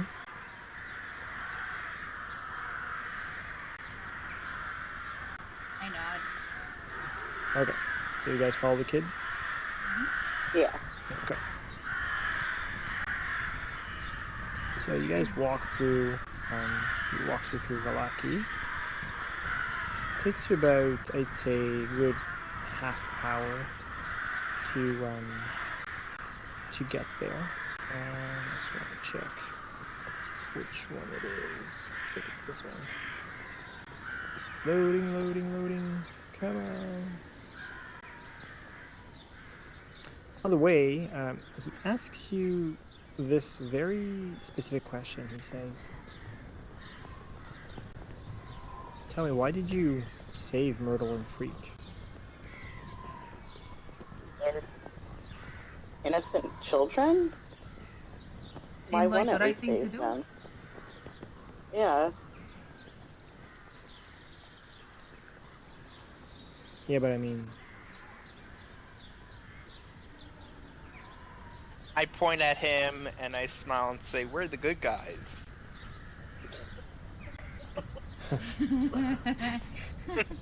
Shake my head. he's like, well, be careful, because good guys don't live long in these parts. Are they as strong as I am, though? That's I what point the at my weapons are muscles. for. Well, from the stories and myths that have been told over the years, they're not the only strong people that have come to these lands and died. Yeah, but were any of them... Did any of them look like dragons? Probably not. I'm just petting Rufus.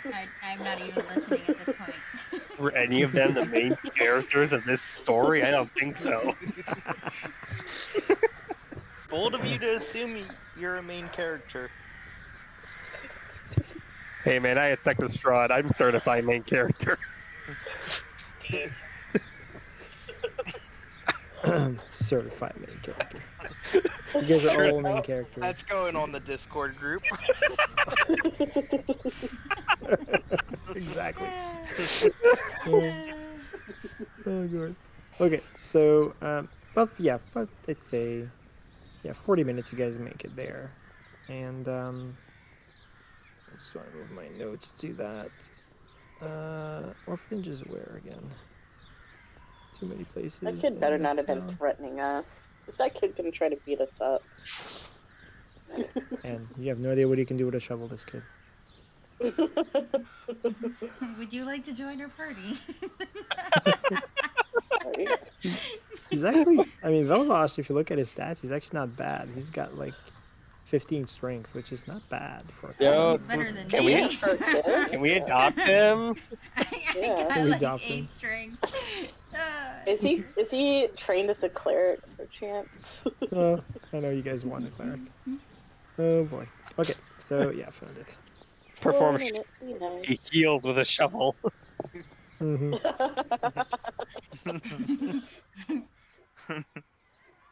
Alright, so you guys, Cleric of the dirt domain. the dirt domain. No, the grave domain. There's such a thing as the grave domain. Digging up life. Got kids. That's a little loud though. Where are them kids? We're them kids. We're the kids. And then on cue, Paulson starts crying. Imagine. That's a little better.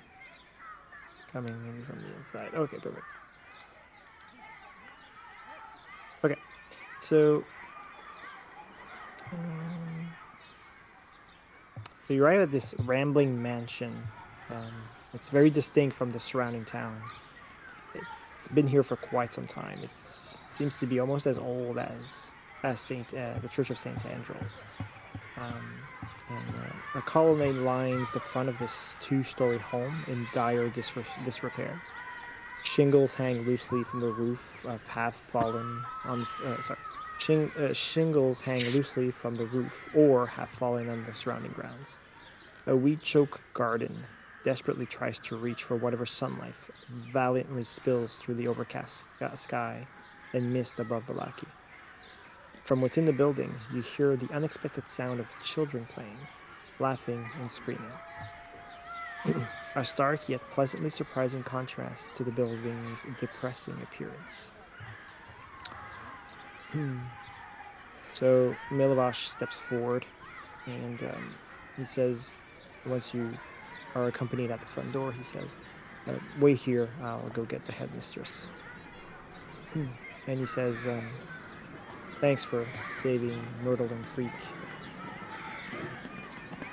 They're happy now, and I think they haven't been happy for quite some time.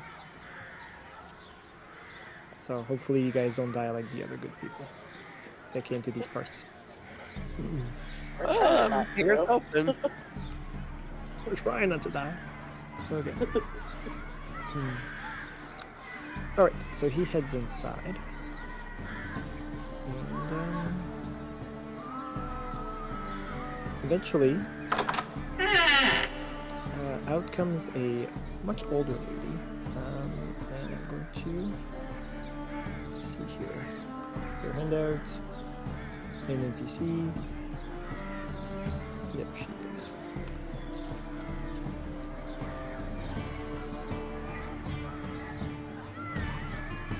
There we go. So you should have her in your handouts. She's called Claudia Velasco. Ooh, Very she's stern. like Frankenstein. Yeah, very, very stern looking, serious looking woman. A little older, of course. But she opens the door, and she opens the door like halfway and steps out and closes the door behind her. She's now outside with you. She says, Milvash says you wanted to give something to one of the children here. May I ask who you are? I've never seen you before. And you don't seem like the type to care for children. We're adventurers. We are the ones that brought Freak and Myrtle to the town after we rescued them. Oh. I'm sorry. They did talk about the heroes that saved them from the hags. I just didn't picture you being those people. My apologies. Right now the children are playing inside. Perhaps we could speak a bit more in my office. Sure. Yes. Okay.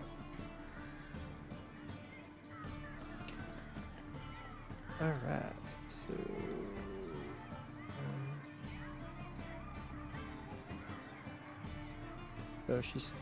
you step inside the main hallway. So the front hallway is like wood panel and dimly lit. The wooden floors are old and worn. And the steps of the main staircase sag with age. And there's a pile of children's shoes laying by the western wall. You pass next to a very buzzing and really noisy living area that has a door closed. You notice, you guys can notice that there's a lot of activity going there, a lot of kids playing around, screaming, laughing, and she directs you to a room, a big room that's adjacent to it. The door, like, in front of this office, on top of it, it says, it bears a plaque reading Headmistress Claudia Velasco. So she opens the door for you to enter. And she says, please, make yourself comfortable.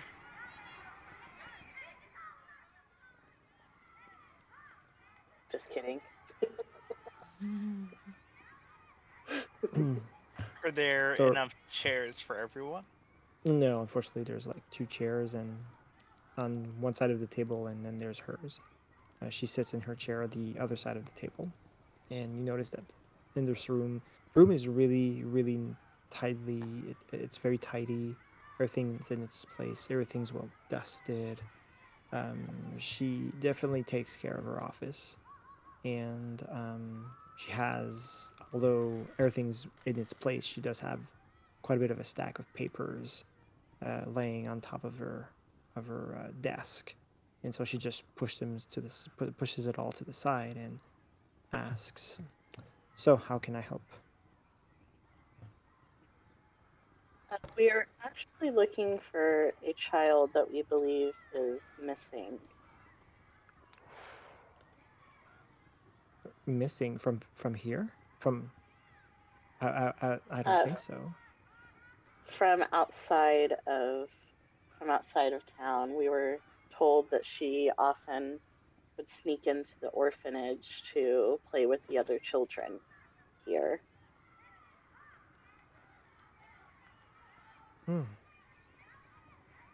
I wouldn't. That's news to me. I mean, I tend to keep a very watchful eye on the children here, and I've never noticed a child from the outside coming within the halls of the orphanage without me knowing. Are you certain? Her name of this? is. We're not certain that she's here, but we were told that she would come here sometimes. Her name is Arabelle. Yep.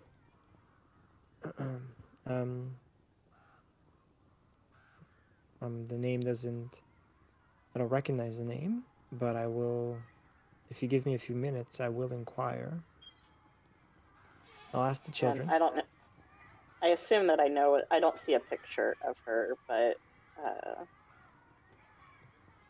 It's Claudia? in the handout. No, of Arabelle. I don't No, think you there's haven't. been You a haven't. picture. You haven't. No, you haven't seen Arabelle yet. Yeah. Okay, because I was going to describe her, but I don't know what she looks like. Well, you haven't said she's Vastani, Mhm. so maybe that's deliberate. So I'm not putting words in your mouth there. But Yeah. I mean, that's basically what you were told, that she is a Vistani child. I mean, she would stand out of.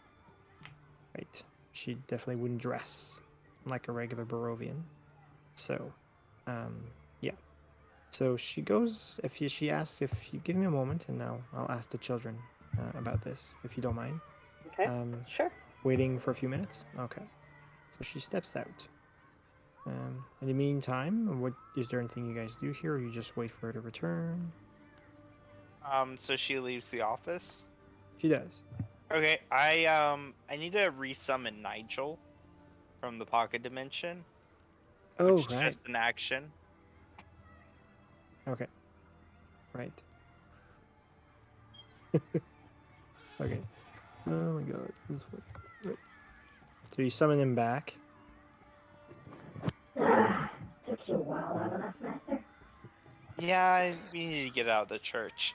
Hey, Nigel, how are you with kids? Children?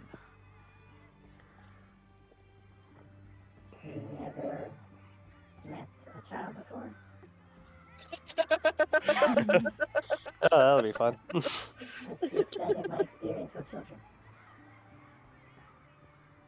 Okay, well, how about you do this? We're looking for a lost Vistani child. Maybe you could go invisible and sneak around. Maybe follow the older lady and see if she finds out anything.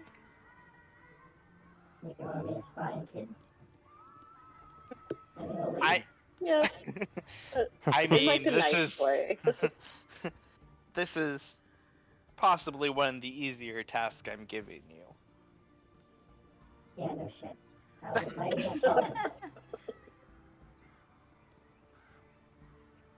Sure, Master. Whatever you wish. Safe, Nigel. Kids are ruthless. I mean, he's going to be invisible, right? Yes. Permission to sting? No! Nigel, I'll consider it since we can communicate telepathically. I mean, gotta get some kicks out of this, right? Yeah, you know. These demeaning tasks are getting boring. We'll find something for you to stab in the neck soon. Well, I can find something to stab myself. Uh... Yeah.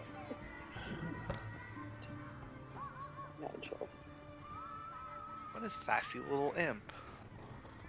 Yeah. But I wonder he is why. lawful evil, and he feels undervalued. Yeah. Well, we'll have to give him something fun to do. So far, you guys have been using him to spy on all kinds of stuff, and fly here, Maybe fly we can there, have listen here, listen there. sting someone in the butt. Maybe he would like that. I'm sure he would like that. Yeah. Yeah. But remember, he Little did mention at one treat. point that he would like to, get stuff from the living, such as Or I don't contracts. know, a A soul soul. or a contract. Yeah. I mean, he is the devil after all. Anyway, he still hasn't got that yet.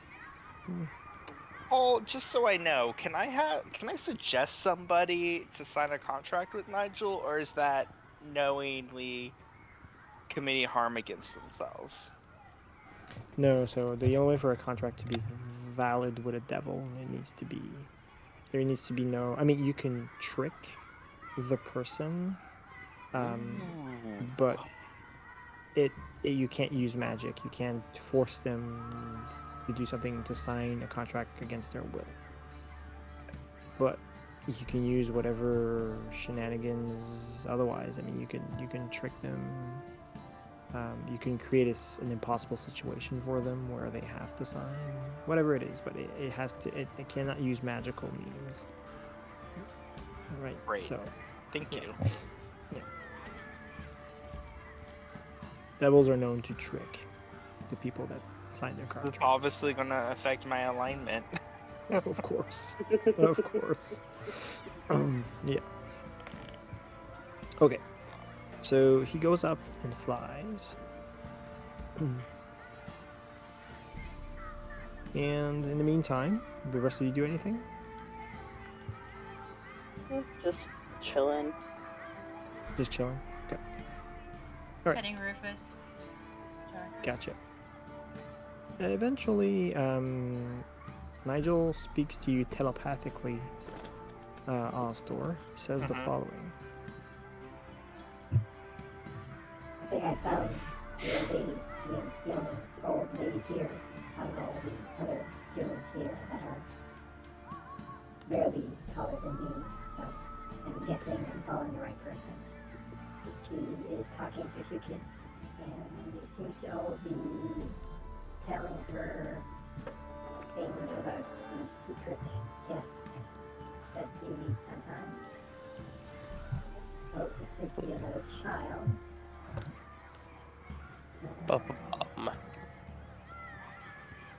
she seems to be coming back with 2 children in the hallway towards where you're in. And wait on Right. Stay with them and regroup with me once you're back with us.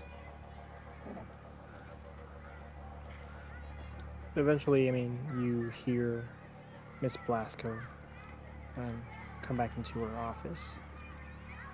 And behind her are Myrtle and Freak. I come in and they're like, Hey. Freak comes towards you, Sparrow, and he's like, "Oh, Sparrow," and he gives you a hug. Oh. Pats I hug him Rufus. back. Pats Rufus. It says, and Myrtle and Freak's like, "Oh wow." Well, Myrtle says it's good to see you. Didn't think we would see you so soon. Did you come to visit us?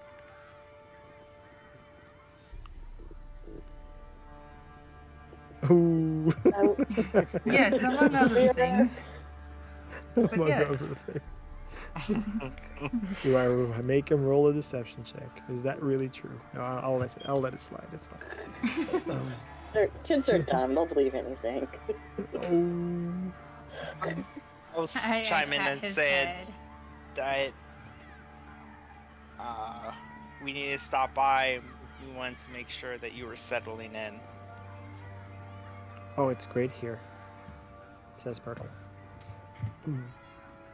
Yeah, I mean, Miss Belasco's not the nicest, and he says that in like a childish and pranksty manner, right? But Yeah. he says, but the food's good. Oh. Ooh. Better than what you're used to, I'm sure. Miss Belasco always has like a very serious. I mean, she seems to be a woman that frowns a lot. I mean, the lines on top of her on her forehead, they must be from years of constant frowning. But I mean, she never seems to be somehow happy. But I mean, even when Freak was kind of messing with her, you kind of glimpse that a small smirk. So you can get a sense that even though she doesn't show it, she does care for the kids. So I mean, I guess she's the type of person that runs a tight ship, and she doesn't care what the kids say or think about her, but what's important is that the kids are fine and safe. That's all that matters. You get that feeling from her, right? Yeah. So yeah. So but anyways, so she says, enough with the pranks.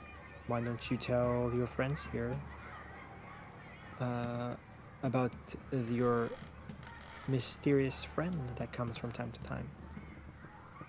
And Freak's a little nervous because he says, we're sorry, we were told by the other kids not to tell you. And Miss Belasco's like, mm-hmm. And Myrtle says, there's this girl that comes from out of town sometimes, and she comes play with us. And I saw her maybe twice since we arrived, and she's different. She doesn't dress like us. And I don't know, she talks like she's older than she looks. I mean, some people think that she talks like an adult almost. But she's nice, and she tells the most fascinating stories. But Do you know where she... Sorry. Hmm? Sorry to interrupt, but do you know where she is? Well,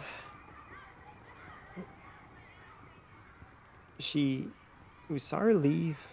We saw her talk with some old person. Maybe I'd say earlier this morning.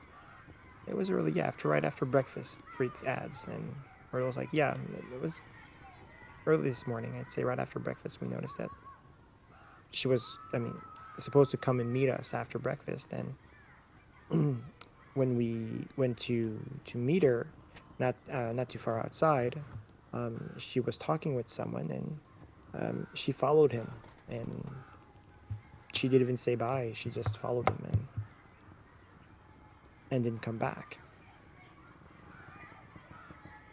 Did you What does he look like? recognize the person? I don't know. The other kids don't know him either. Is there anything on his Do you face remember what that is he very looked like? recognizable? Yeah, like what he looked like. He had a beard. He was old. I'd say like old enough to be my grandfather. Oh, and the other kids said that he smells like fish. Very good. Is there anything that he's given you guys?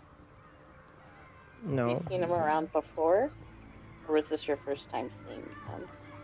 some of the kids that have been here for longer than us says that he's from the village, from town. They say, but I don't know him, and I don't know his name. And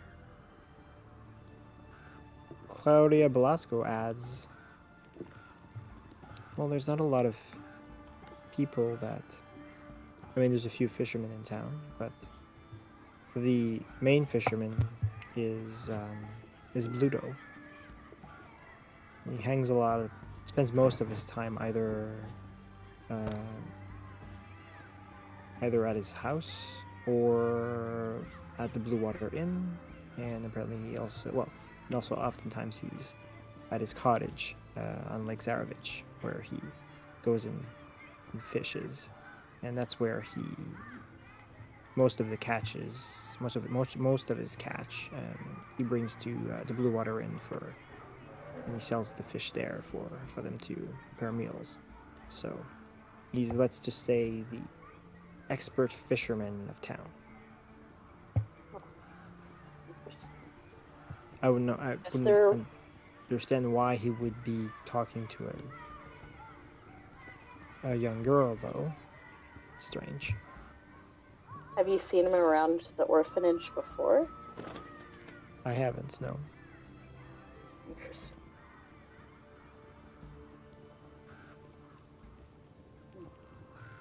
Thank you for the And information, children. Freak asks, is she okay? We're just trying to help her find her way back home, in case she got lost. Okay. Father said it's dinner time. Okay. Well, if you find her, tell her that if it's okay with Miss Cloudy, I would like to, play with her again. We will make sure she knows that she is missed. Okay. So with that, Cloudy Velasco says, "Okay, kids, go back in the living room with the other kids. Good Dinner to will see be you ready again. in about an hour. Bye." Freak gives you a last hug, Sparrow. Hey, okay. Myrtle seems to have a hard time looking at you, Ostor. Is this because I Look, you scared tried her? to charm one kid. Wasn't that the charm, kid that you tried to order around while you were like Yeah, fighting the witches? tried to, suggestion. I didn't suggest. I just Used words. yeah. You didn't use magic, yeah. You just told her. Oh, yeah. Yeah. Mm-hmm. Yeah, I think she didn't like that. Which is fair. Devil's I don't think giving it me was hot for me orders. either.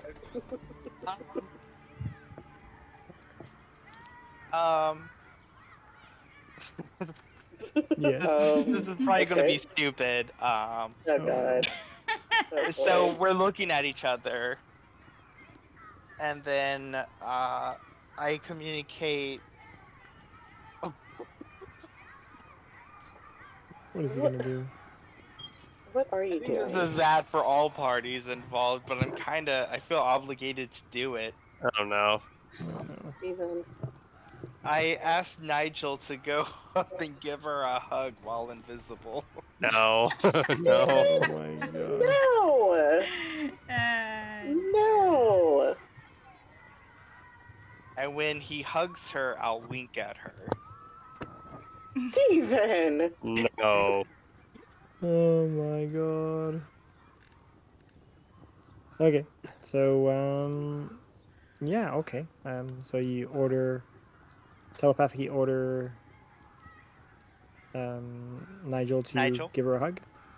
Okay. Yes. Yeah, that won't make him appear. It's not an attack or so. That should go Okay. over well. Bad man. Okay. Bad man. So she just basically she says, "Freak, knock that out," and then she notices that Freak is not behind her and is to her left and quite a bit of a distance from her, and so she freaks out. Oh, cute.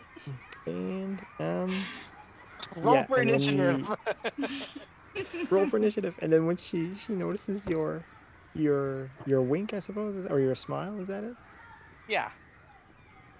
She tells you, "I hate you," and she Uh-oh. goes away into the hallway. And I glare at us, or I go right by Ostor and, look at the kid while she's walking away and then just smack him in the back of his head.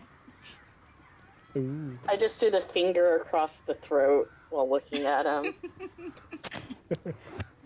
All right. Well, first attack roll of the night. Toya just gives Sparrow, him why don't you roll an Oh attack wait, roll? a shake of the crap! I head. forgot. I had martial arts for the magical talents. I'm sorry, Yeah, dude. what? Marshmallow? What? What? Martial attack. Martial arts. Or martial arts. Yeah. Mm.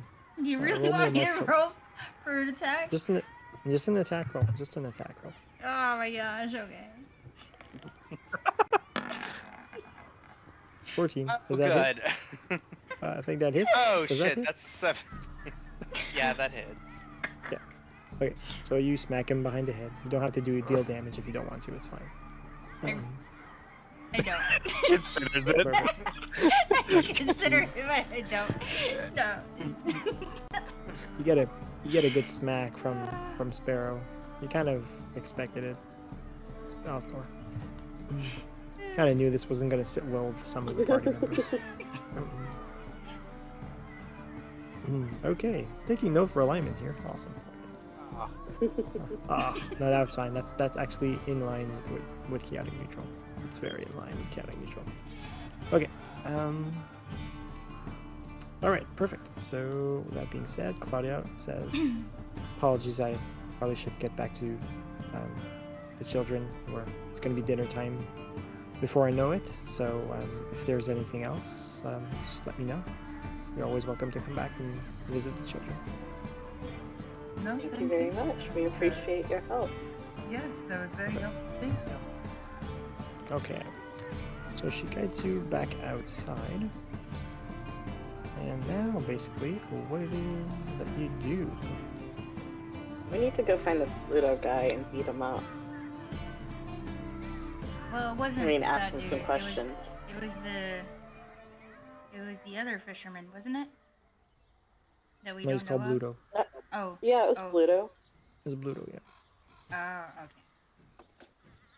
I thought they said they didn't know him. How do you find The Bluto? kids didn't. Right. Well, we can either go to the inn or we could try to find his cottage. Or I There's guess we three- can go to the. Is three. Vallaki near water? Well, there's Lake Zarovich to the north of Vallaki. So it's outside of of town, but I mean not too far. But it's outside of the city of the town itself. You have to exit through the north gate, and there beyond that is Lake Zarovich. And is it? Maybe we could. What's the time? Right now, it's about like 3:30 in the afternoon. Okay. I guess it's not a bad idea to go to the lake. It's early. Or, I mean, we could ask at the inn if they know exactly where his cottage is, or how we can find them if you wanted to. Since he delivers to the inn. Yeah. So you guys want to head to the Blue Water Inn? Yep. Is that it? Yeah, that sounds good. Okay. Okay, so Blue Water Inn's it's a good, yeah. How much did I say? About 40 minutes. Yeah, so it's about past 5 foot. It's about past, a bit past 4 when you guys get back to the Blue Water Inn. I have to roll for something though. 1 second. Oh boy. Oh yes. Where's that?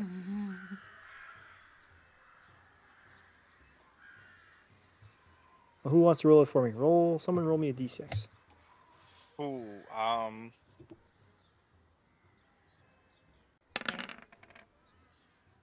Sweet. 4. Ooh, that's high. It's good. Oh. Is it good for us? Yeah, good for whomst. So, okay. So whoever has well, actually, I can probably. I'll tell you who. I forgot to get my passive notes out. Sticky note. Perfect. Yeah, I think it's pretty much everyone. Perception. Everybody has a passive perception above 10, so pretty much everyone. Okay.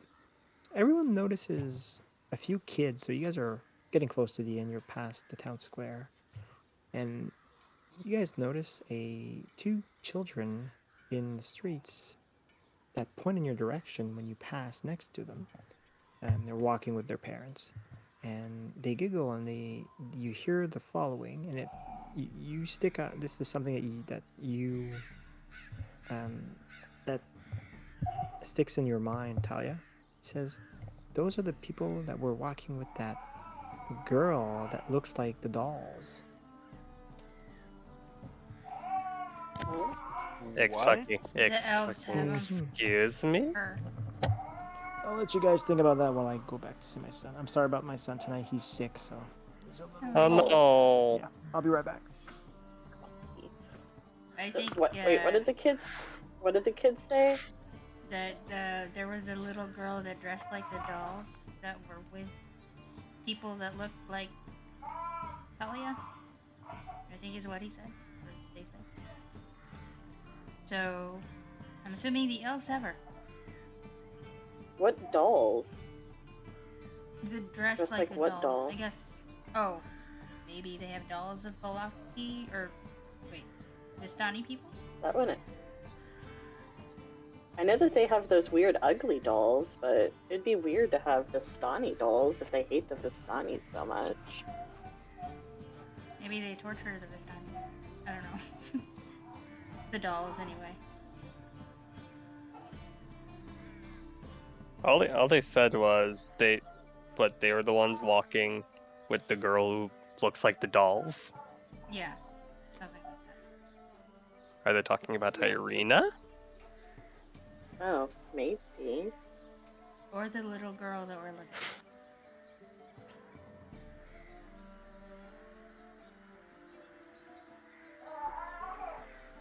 Well, it can't be the girl we're looking for because they've never interacted with the girl we're looking for. Yeah. Yeah, but then she would stand out from the crowd if she didn't dress normal.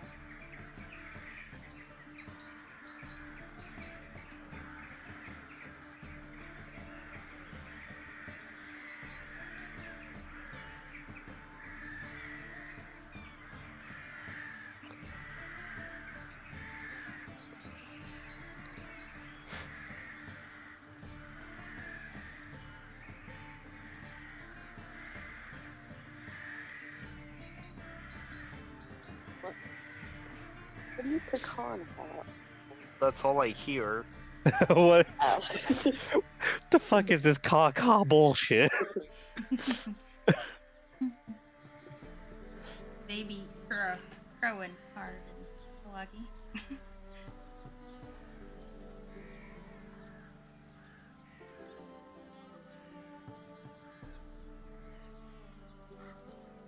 In Disney, they had this whole like macaw show. Them birds are some pretty birds. Oh yeah, macaws. Yeah, they're pretty. They live for like a million years, though. So it's like once you got that bird, it's probably gonna outlive you. That bird is waiting for you to die.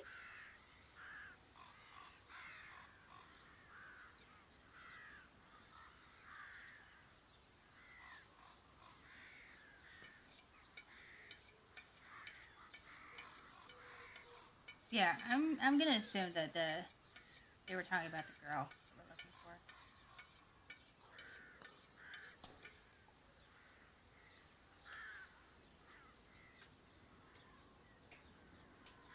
Or we could ask them more questions, stop them from in their tracks.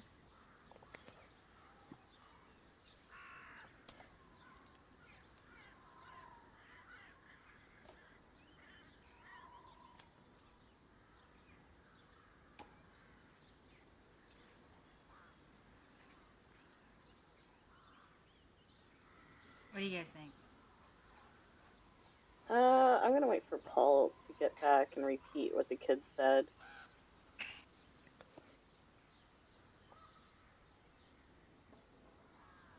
I think either way, talking to this Pluto guy is probably a good idea if he was seen talking to Arabelle.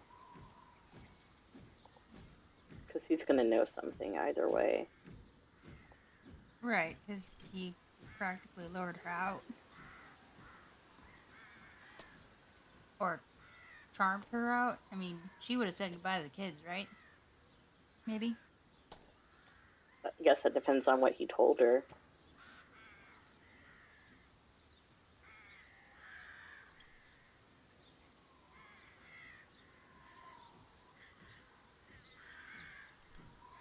Hmm.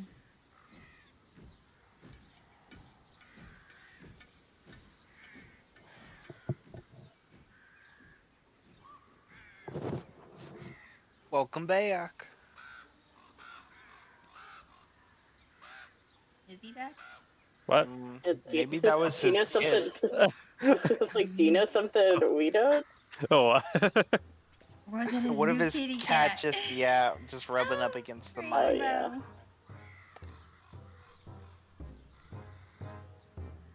maybe Rainbow's just chilling right next to him.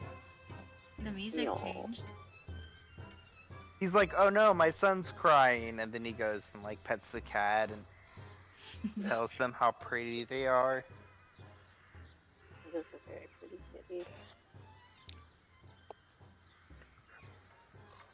You say There's all the- cats are pretty.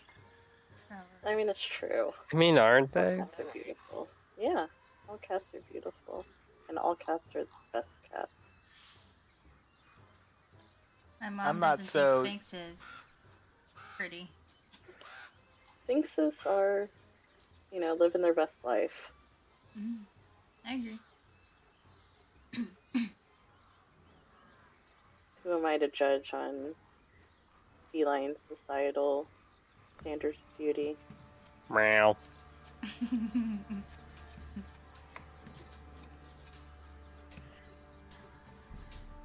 They are very high maintenance, though. Because you have to, bathe them regularly because their skin will get oily. So it's a little too much work for me.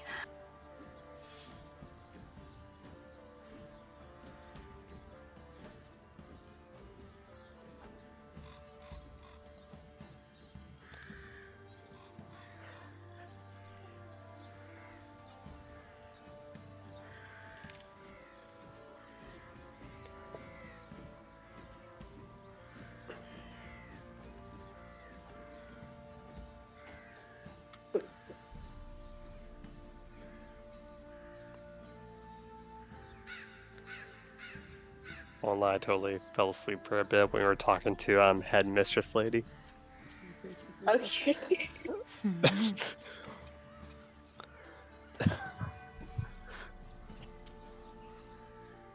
You still awake there, Ezio?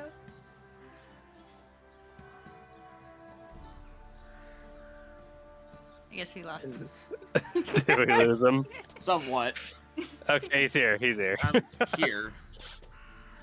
Do you have Somewhat. any opinions about the children walking and pointing at us? Menacingly. Frankly, no. I'm having a hard time following what's going on today. Kind of just trying to along for the ride. Mm. Yeah, I don't have any opinions.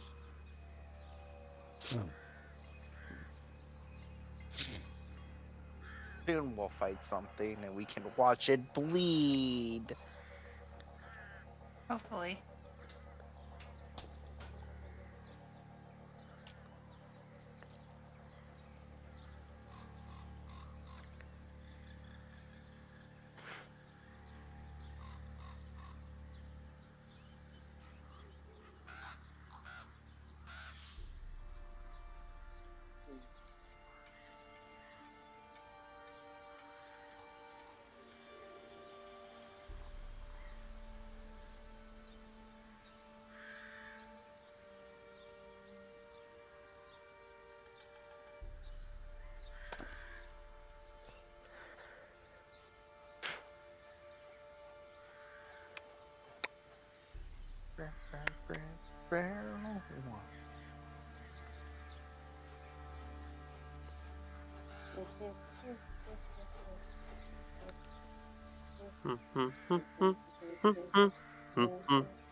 Dum-dum.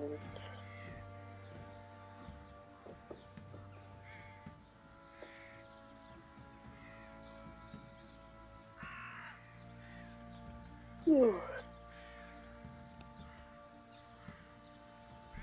Oh,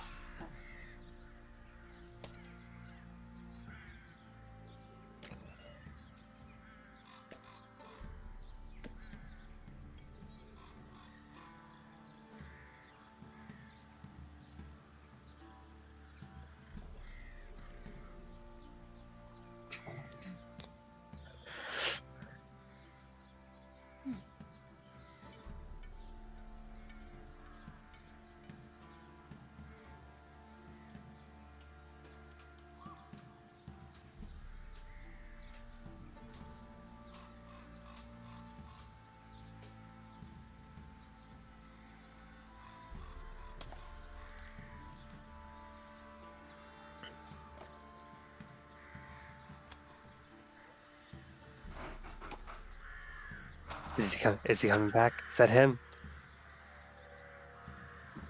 Possibly. Oh, yep. He's fluttering Yep. his wings. Yeah.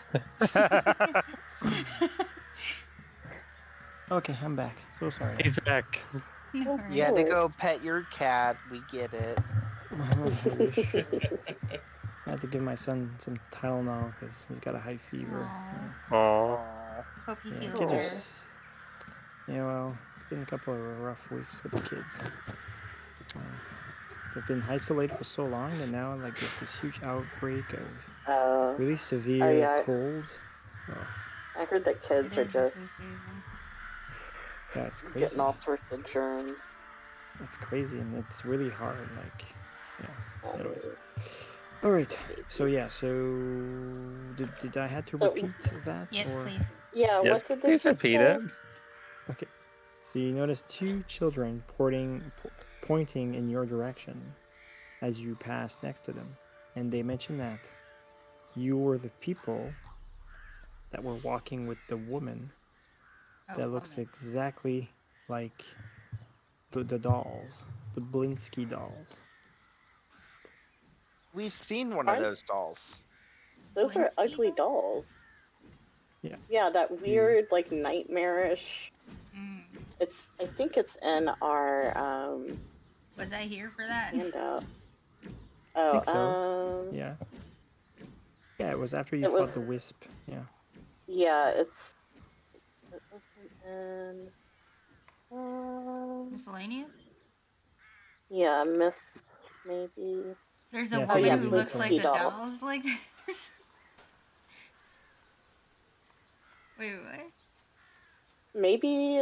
Maybe they make different dolls. I would have to hope.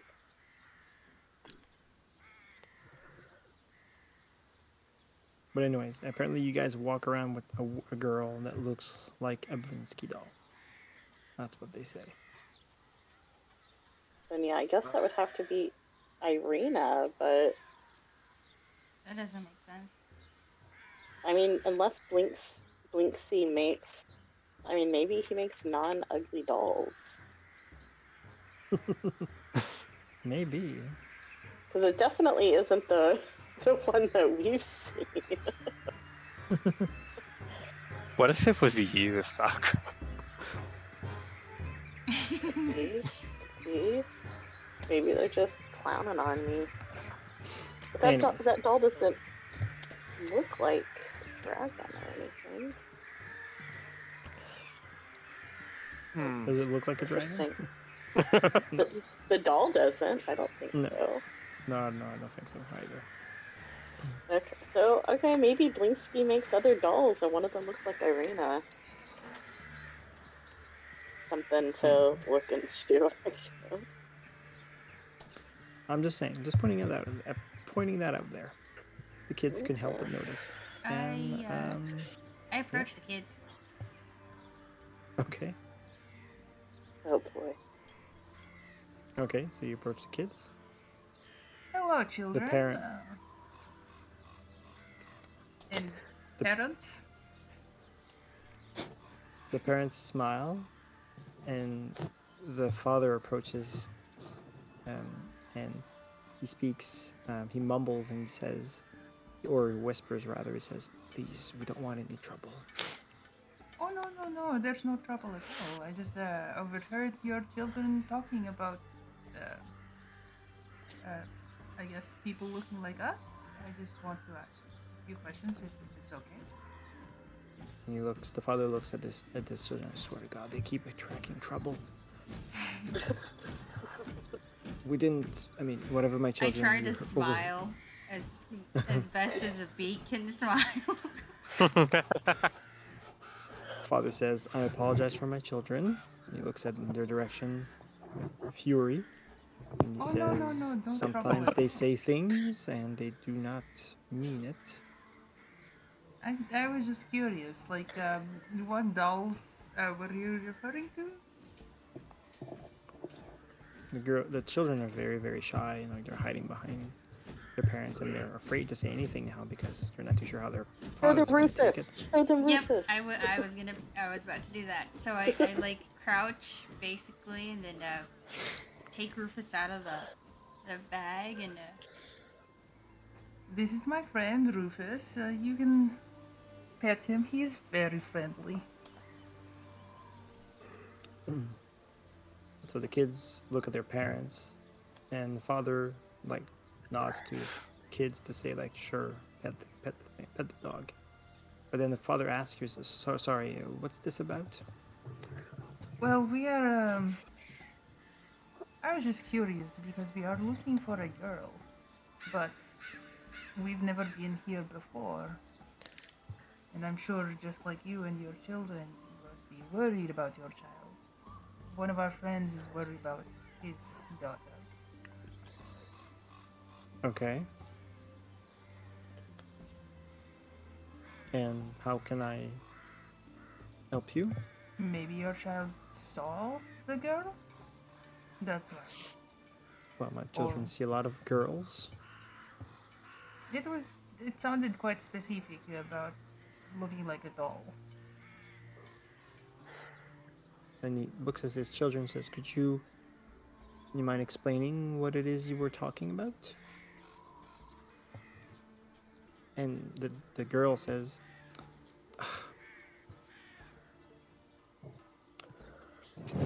"Well, we noticed them walking in the street earlier today, and they had this red-headed lady with them, and we found that she looked a lot like one of Mr. Blinsky's dolls." And he says, Oh, "Oh, that's just one of our other friends. Well, I guess I'll let you on your way. Thank you for your time.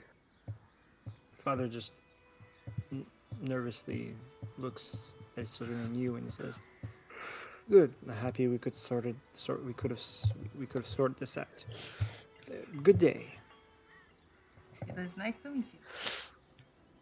He doesn't answer back. The wife and father just decide to go. I tried. Well, you got some clarity. I mean, apparently Irina looks like a doll that's Yeah. sold by Blinsky. And Tatiana. So, yeah. Mhm. Interesting. Very interesting. Interesting.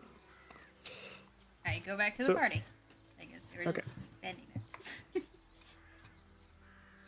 Okay. Now you guys do anything else, or you continue on towards the end? We should probably keep going. Okay. Yeah. Yeah, it's past 4, so it's going to be close to 5 soon. So you guys arrive at the end. It's around, it's about 4:15, and inside the inn is, of course, Danica's at the bar. her husband rather, is probably cooking at the back as usual. So blue water.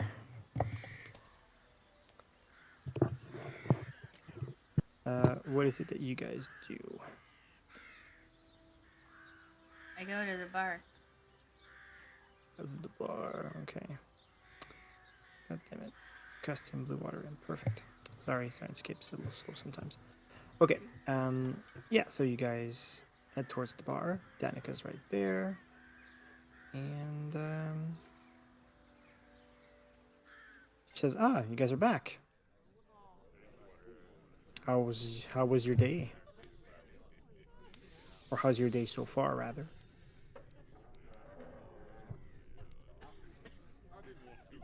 Interesting. Quite eventful. Quite eventful. Wow, okay. I hope Vallaki's treating you well. Oh yes. Do you by chance know a bearded man that smells like fish? His name is Blotto. Bluto. Bluto. Bluto. Oh yes, everybody knows Bluto. In fact, he was here earlier today, right after lunch.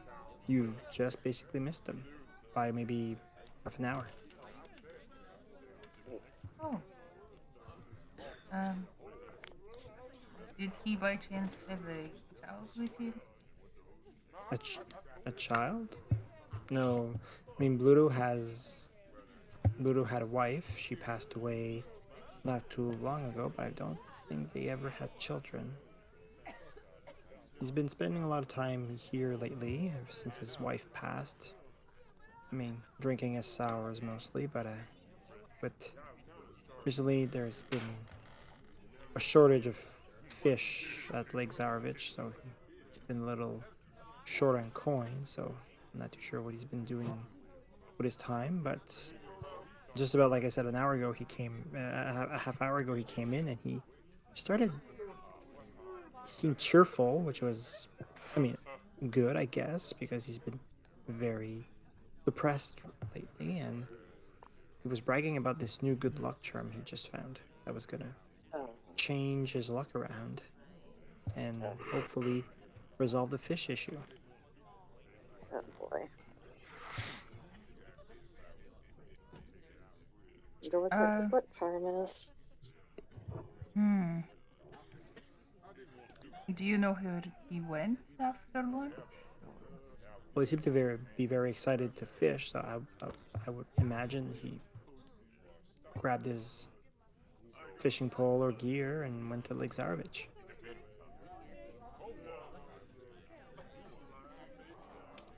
Is the lake far from here?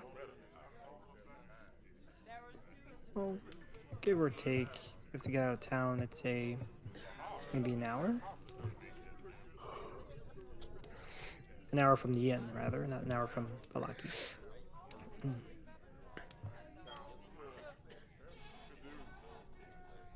I mean, remember you guys have a map of Vallaki. If you guys go to your player handouts and maps, should be a map of Vallaki. Yeah, so I'm gonna show it to you guys. And I'm sure you guys can see there's an arrow that points to the top there that says to Lake Zarevich. Oh yeah. Yeah. Okay. Yeah. So N4, I'm not sure you guys see N4 at the top there. That's the orphanage. So if you keep heading on that main road and you keep going up north, that will lead you to the lake. So it's outside of town, past the north gate, but it's probably not that far. But if it's already 3, or you said it was like past 3, right? 4:15. 4:15. Yeah. Okay. I mean, if I look here, you have to leave the town and then you have a short trek to the lake. Is there are there multiple entrances into town? Yeah, there's a There is a west, east, and north gate. And we came from the west gate. Yes. Okay.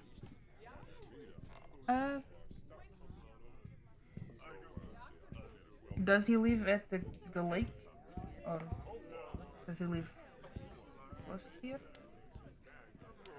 No, actually, he has a house near the Wachter Mansion. But I mean, he's rarely there, to be honest. From what I hear, he's been spending most of his time at the lake trying to get some fish. And other than that, he's been coming back here over the past few weeks, drowning his sorrows after being unsuccessful. And yeah, he's been trying to fish without abandon since his wife died. She passed away maybe, I'd say 2 weeks ago. Oh.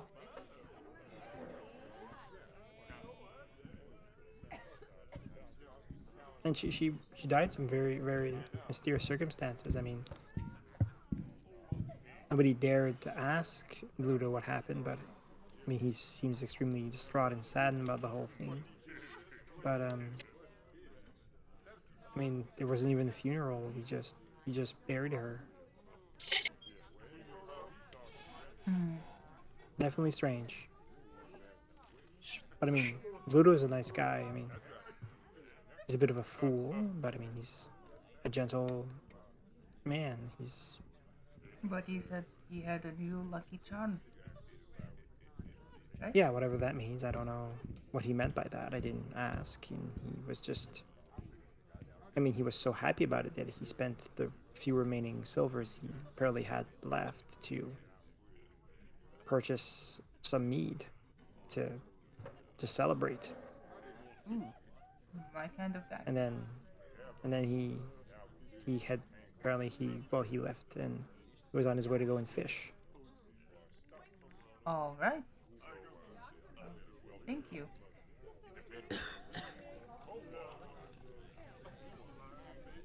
Do you guys want something to drink before leaving?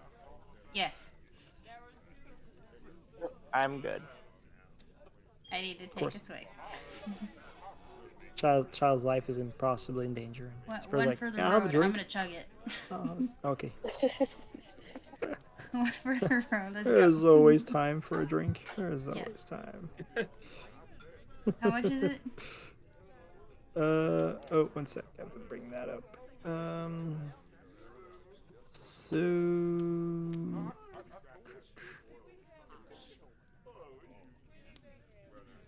purple grape smash. No, that's not it.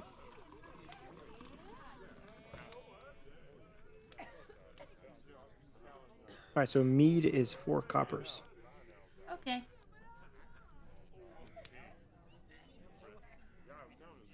Paid. Cool. And I thank her she pours, and chug it. pours your mead. Okay. And you chug that thing. Chug that baby. Okay. Oh yeah. Glug glug glug. Okay. She's like, wow. Someone's thirsty. Always. All Do you right, want let's go. some- Okay. Well, see you all later then. I'm gonna dash, I guess, over there, hover over the lake, look for the dude, and I tell them the party that. Okay, so you're heading out, like you fly ahead. Mhm. Okay. I'll meet you What there. does the rest of the party do? Follow. As quickly as possible. Okay. All right. So Sparrow takes to the air outside of the inn, tries to fly as quickly as possible towards the north.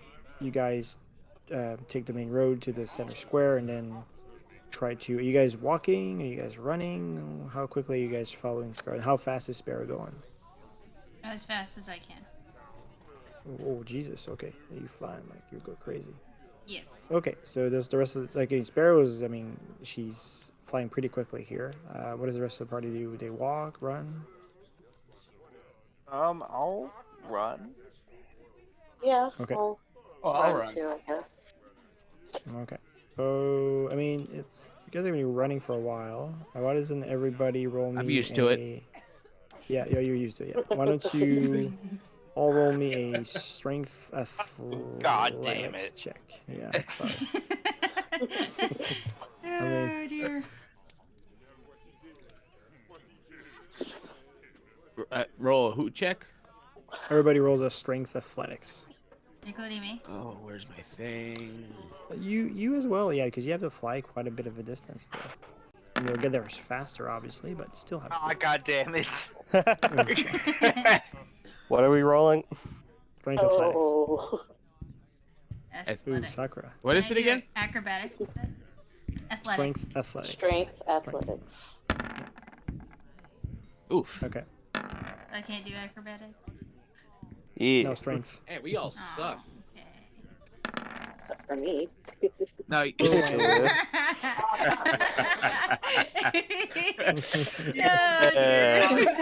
I guess the meat is weighing me down. Awkward. All right. So I mean, Sparrow, you go on a you start out strong, She just very chugged strong. a bunch of mead. Exactly. Sloshing around inside of her. So you get a really good head start, but I mean, you can't maintain that pace for too long. Whether it's the meat or something else, but you eventually, after a few minutes, have to slow down. You don't have to stop, but you have to slow down. Talia and Ostor, you guys cannot keep up with Sparrow. You lose sight of her. Sakura and Ezio, you're fine to keep on following Sakura. Sparrow, but I mean, you can't. Eventually, she will. I mean, you will lose sight of her until, of course, she gasses out and she then starts slowing down. So I'd say right now you've got Sparrow, Sakura, and Ezio that are pretty much together. And unless all three of you decide to wait for Talia and Ostor, then I mean, you guys are going to be separated.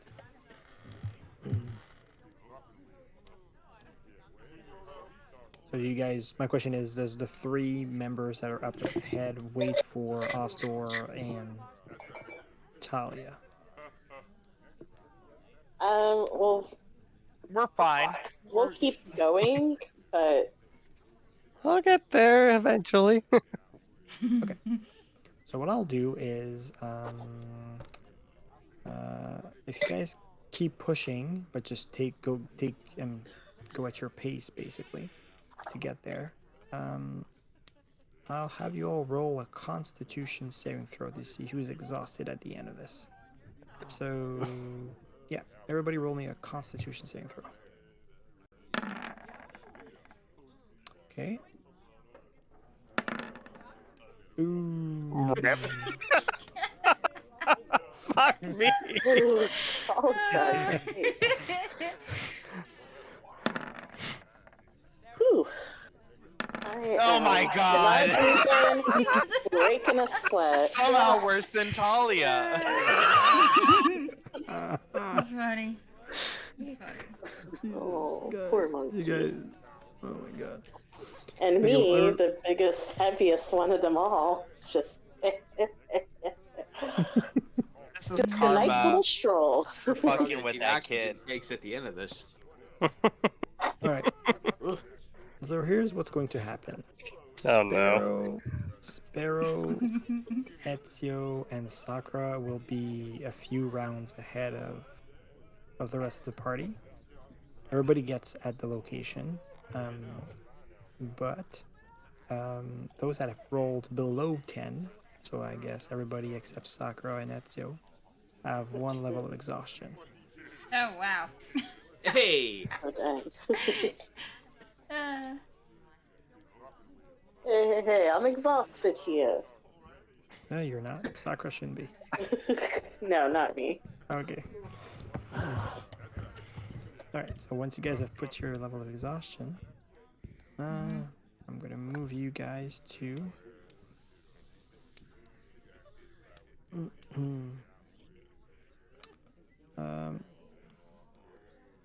oh, and by the way, on the way, everybody except Sparrow, of course, you guys arrive at the North Gate.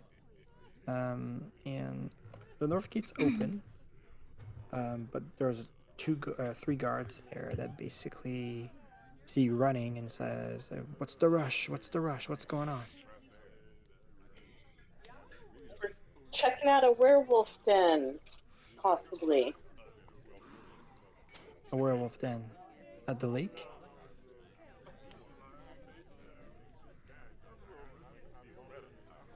You sound suspiciously defensive. Roll me. We think it might be north of there. Okay. Roll me a charisma deception check, Sakura. Great. Because I am so good at charisma. She was making her hot chocolates. Let's see, charisma. Deception. Ugh. Hopefully my rolls continue. Hey. Oh, okay. So the guard actually believes you, and he says, "Should we close the gate behind you? Are they coming in? Are they coming towards town? You think, or?" We don't think so. We just want to get there before nightfall, just in case. That way we can catch them by surprise. It may just be a rumor. The guard says, "Hey, maybe that has something to do with the fish that keep dying in the lake." Oh, yeah, could be. Oh, great. Another mystery. Don't you just love the extra side quests I'm throwing in your direction? Okay. We got our first tarot card hint. Side quest. Tarot card. You've played an RPG before, Steven. You know. Yeah, and this is the part I get overwhelmed. Squirrel. It's like Llama's... another mystery. Meanwhile, Llama's going, "I'm gonna platinum this shit."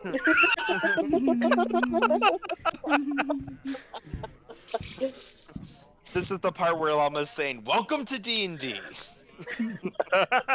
Exactly, yeah. Oh god. Welcome to D&D. Alright, so I promise though, platinuming, if you want to platinum Curse of Strahd, it's gonna take less time than pretty much the amount of time I've put into Final Fantasy VII Remake. So you should... Which is quite a bit. I have a lot of follow-up questions. Beating every single boss without taking a single hit of damage. Yeah, those numbers are probably rookie numbers anyway. Yeah, probably rookie compared to Doug, though. I do agree. And Strife. And Strife, yeah. I played over 1,000 hours in Animal Crossing. Ooh, damn. Okay. Brag. I mean, City Skylines, I'm probably coming up on 2,000 hours. Holy moly, mother of God. Whoa. Right. Why I'm an engineer right now. Now I'm curious. What's my playtime of Final Fantasy 14? Oh. I mean, remake. I think I checked at like 1,600 or 1,700 hours. Wow. Wow. And I'm about to start running again. Oh, forget what I said. Okay. I've played Genshin for 2 years. I'm scared to see that fucking number. Yeah. They actually came out with what is that. cities right now? I can check that real quick while we're on a... Okay. Alright, so needless to say, you guys basically have no obstruction at the gate. You are able to pass through the gate. The guards are nervous, so they close the gate, but they tell you that we'll keep the gate open, slightly ajar. We'll wait for you to return. I appreciate that. But if we see anything else coming towards the town, we have to close it. I mean, that's fair, right? I guess. Oh, I'm not even there. Never mind. Delay me. Yeah. So Sparrow, you're a bit ahead of everybody else, but basically by what? Maybe a few rounds, right? So you get to arrive at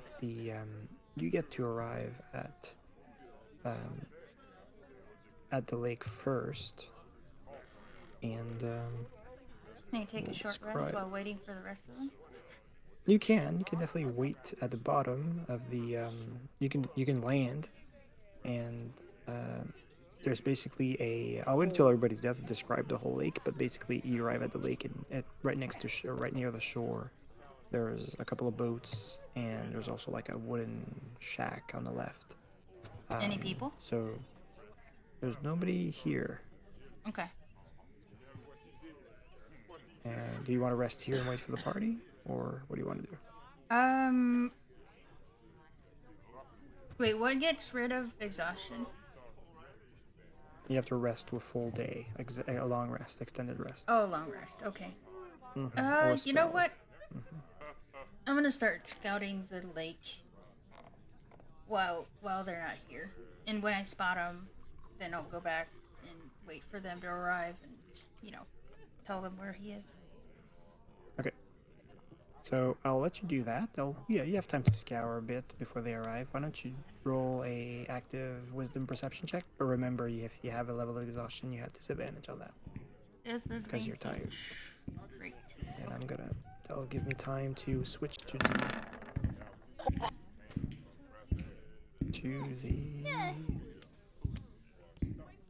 What'd you roll? 12. Not bad. No, that's actually not bad. Lake Zarovich. There we go. It's a lake, Charlie. Sounds like a lake. Perfect. Okay. Like a lake, but it's actually a mimic. The whole lake's a mimic. Okay. The lake is a mimic. Oh no. Alright, so basically what I'm gonna have you guys do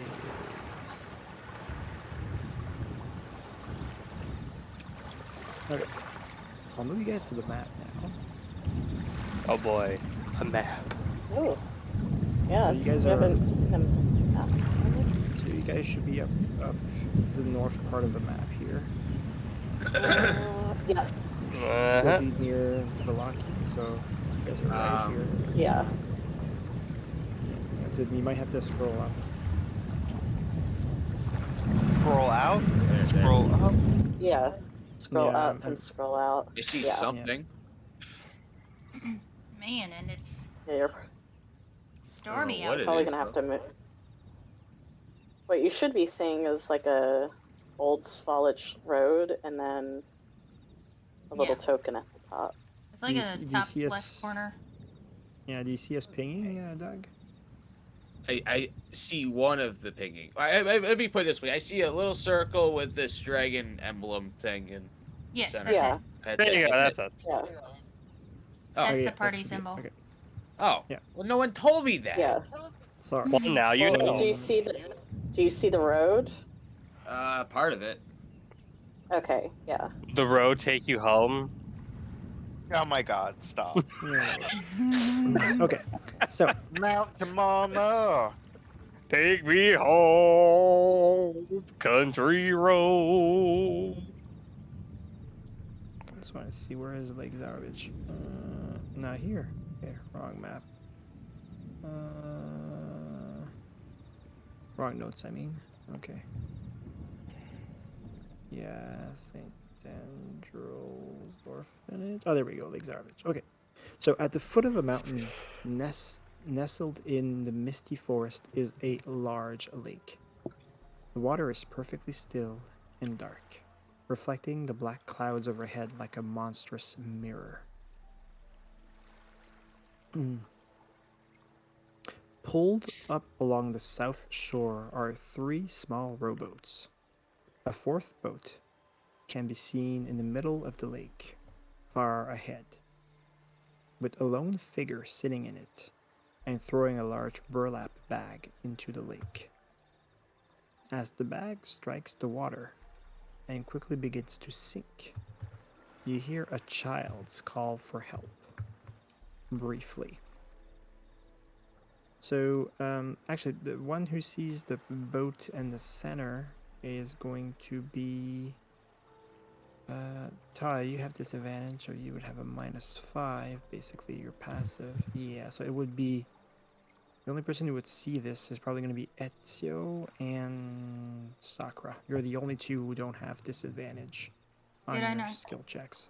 Did I not see it with You- my perception? You didn't. No, you didn't have high enough, unfortunately. Okay. With the 12, yeah. So, okay, so Sakura and Etsu, you're the only two who notice that. So you basically notice at the center of the lake there is a boat out there. It's the only boat out there. There definitely is someone in that boat. You can't make out who or what this person looks like, but you do notice them throwing a bag, a burlap bag, into the lake, and then sitting into the boat. And you hear a faint scream of a little girl as the bag hits the water and starts to sink. You're the only two who notice this. What do you do? I'm flying over the lake. I Sparrow did not notice this. You did not notice this. But I'm still flying over the lake. Yeah, you're still fine. Well, I mean, I'm not too sure. I'll put you, like, the lake's pretty big, so I'm not too sure how far you would have gone. Mm-hmm. But I'd say I can put you 50 feet. I could put you 50 feet ahead of the party. What's your movement? 60? In flight 70. 70. Okay, so you're 70. I'll put you 70 feet from shore, in the air. Okay. And you can be as high as you want. That doesn't matter. Well, I mean, there's a limit with the mist, but I mean, I'm where you just would like not be able to see. 30. No, you look Okay. 20 feet high. Up. That's fine. Up high. Okay. so can I see Sparrow? Like, would she be able to see me? She Is would. what I'm Yeah. asking. Yeah. She would Okay, see you. so- You would see each other. Yeah. All right. I take off my axe off of my back, and then I jump into the water and start heading towards the burlap sack, Okay. or the thank God you're- the boat. Thank God you're wearing. So you go into the boat, sorry, or into No, the I water? jump in the water, heading towards the boat. Okay. You don't say anything to the rest of the party? Is the rest of the party there, or Sorry, or are everybody- they still yeah. behind us? No, everybody's there. Everybody's there. Everybody's there. But only you and Okay, Ezio then- notice the Okay, but everyone else is here. Yeah. I'm going to say, as I'm jumping in the water, that I think that the girl got thrown overboard. Okay. And as you go and jump into the water, Ezio, you have pretty much time to react at the same time as Sakura. What is it that you do? You saw the same thing as her, so you react at the same time. I guess I'll hop in too. Remember, there's boats. Also, there's not just you don't have to go into the water if you don't want to. There's a couple of boats that you can paddle with. The reason I'm saying this is because remember, those of you that are armored and going into water, it's harder to swim with armor on. I did not know that. In the case of Sakura, you won't be affected because you're wearing mithril armor. Yeah. But in the case of Ezio, you're wearing regular splint armor. So, and I think splint mail, I'm gonna search it here. I think it does. I think it is heavy armor. Yeah, it is heavy armor. I guess that means we're going on a boat. You don't have to. You can go into the water. It's just going to be harder than normal to swim. Yes, That's all that I means want we're you to going know. on a boat. Okay. Okay. Okay, so Hey, it's Paul, going in the boat. how Yeah. far is the people who were on the boat? How far away are they?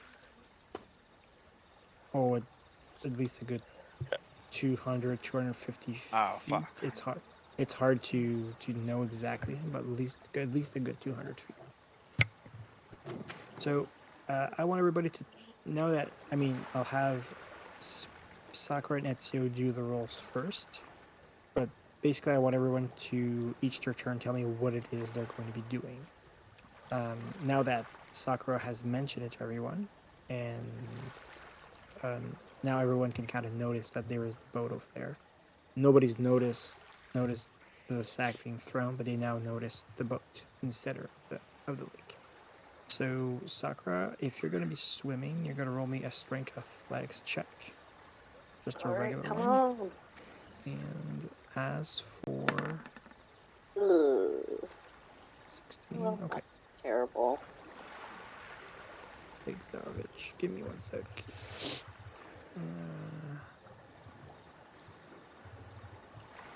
Oh shoot, it's not here. Ugh. Oh, bummer. Okay. I have to take this out, I think. DM notes.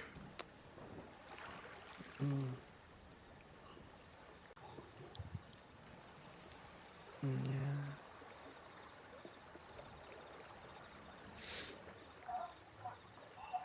My son is crying again. I think we might have to stop.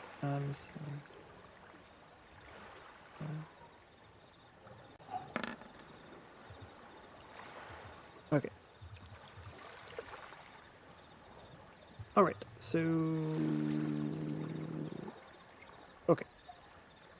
So you did that to swim. Oh, my son. Damn it. 1 second. I just want to see if he's gonna calm down or have to go up.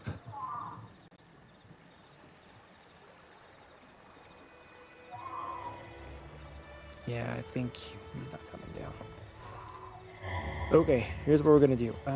We'll take note of the rolls you guys did so far, and we'll start the skill challenge next game, I think, fortunately. So I'll give you guys all... I'm sorry, guys. I wanted to finish with the skill challenge, but I guess we'll have to wait. I'll have you all gain 150 XP, and we will continue, next week. I'm so sorry. That's all right. No worries. And yeah, your rolls are going to be saved here, so I'll remember them. Perfect. So I will catch you guys next week. I'm so sorry, but It's all right. yeah, we'll No pick up where we problem. left All off. good. I hope your Right. son feels better. Yeah, me too. Or Thanks for the baby. game, everyone, and I will catch you all Yeah. next week. Hey, take All care. right. All right. Good See ya. night. Take care. Have a good week. Good night, everyone. Good night. Good night.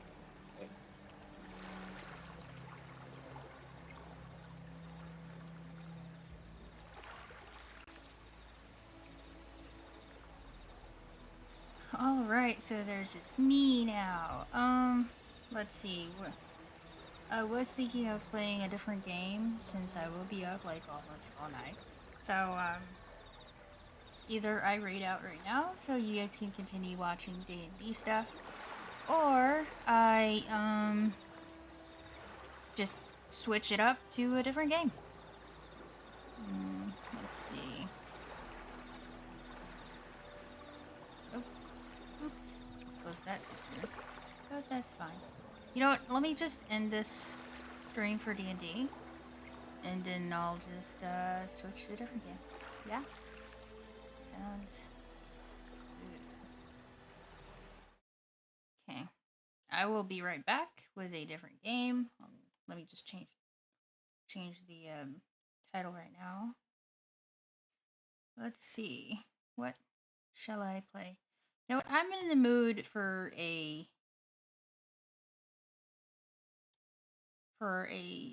puzzle game. So let's do the Room 3, which I haven't done yet. Yes. This is good.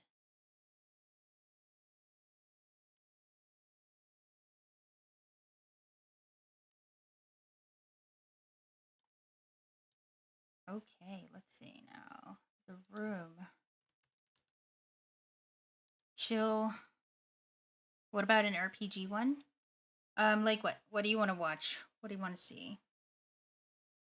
I was thinking of the Room 3 just for puzzle and, chill time. Just to vibe. Basically, I can't believe I'm using the word vibe. I think that's the first time I've ever used that word, actually. It's so new generation. I feel so old. I was asking about the one that you play sometimes. Oh, which one? I play a lot of things. Oh, like Genshin Impact? Is that what you mean? Or I haven't played any other RPGs lately.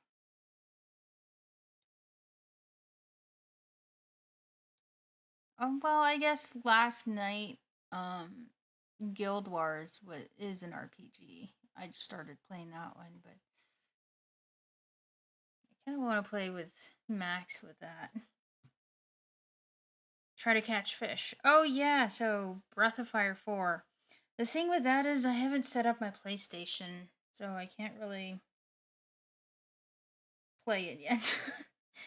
I will soon though, because after this week I'm going back to day shift, which means I'll have a regular stream time again.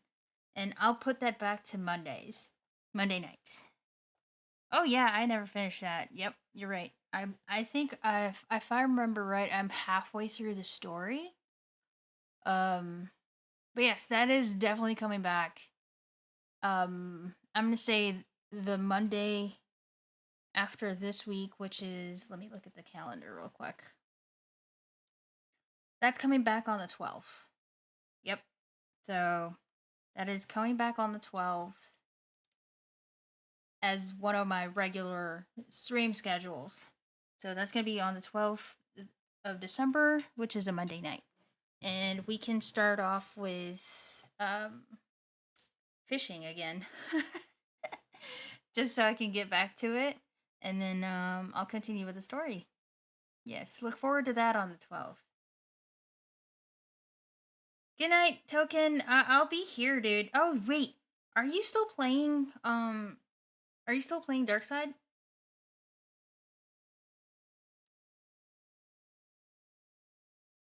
If you are, yo, I am going to play with you. Oh, you're done for the night? Okay. Well then. Yes.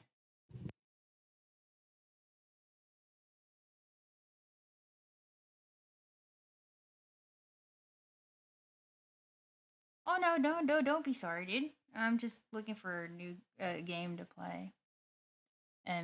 After the D&D session, so I'm gonna change the title and everything. But yeah. Oh, how's your headache? I hope you're feeling better. Yes. It's still 10:30 for me, so yeah, it's pretty early in the night. Let me look at who'll be online.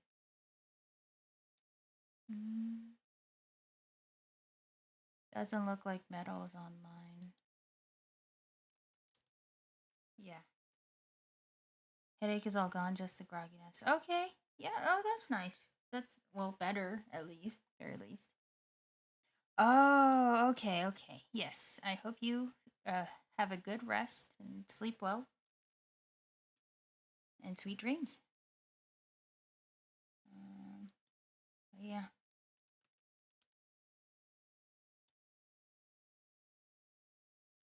So I guess I am gonna do the room 3.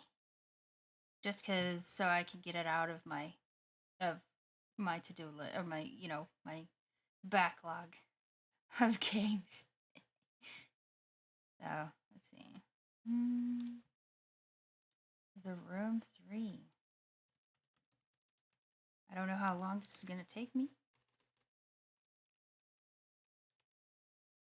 And I just actually purchased the mystery case files bundle off of Steam for Black Friday, so I'm so nostalgic about the point and click puzzle type deal right now. So chill night.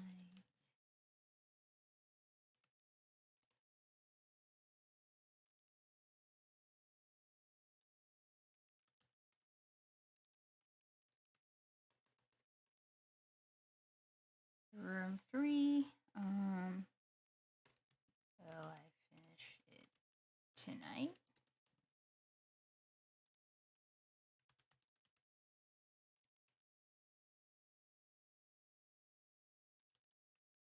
Start to finish.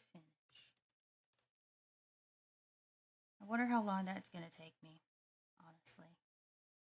Let's see.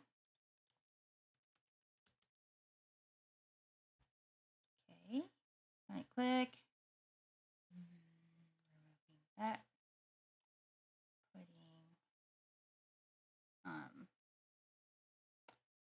blind playthrough.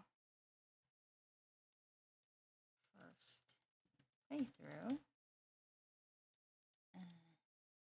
No spoilers. No backseat. Well, no help. Let's go with that. Yes. All right. I'll be right back in a second. So, for whoever wants to, is done for the night, have a great night. Sleep tight, sleep well, sweet dreams. And if you're on the other side of the world, have a fantastic rest of your day. And I'll be right back in a second. God bless y'all. Good night.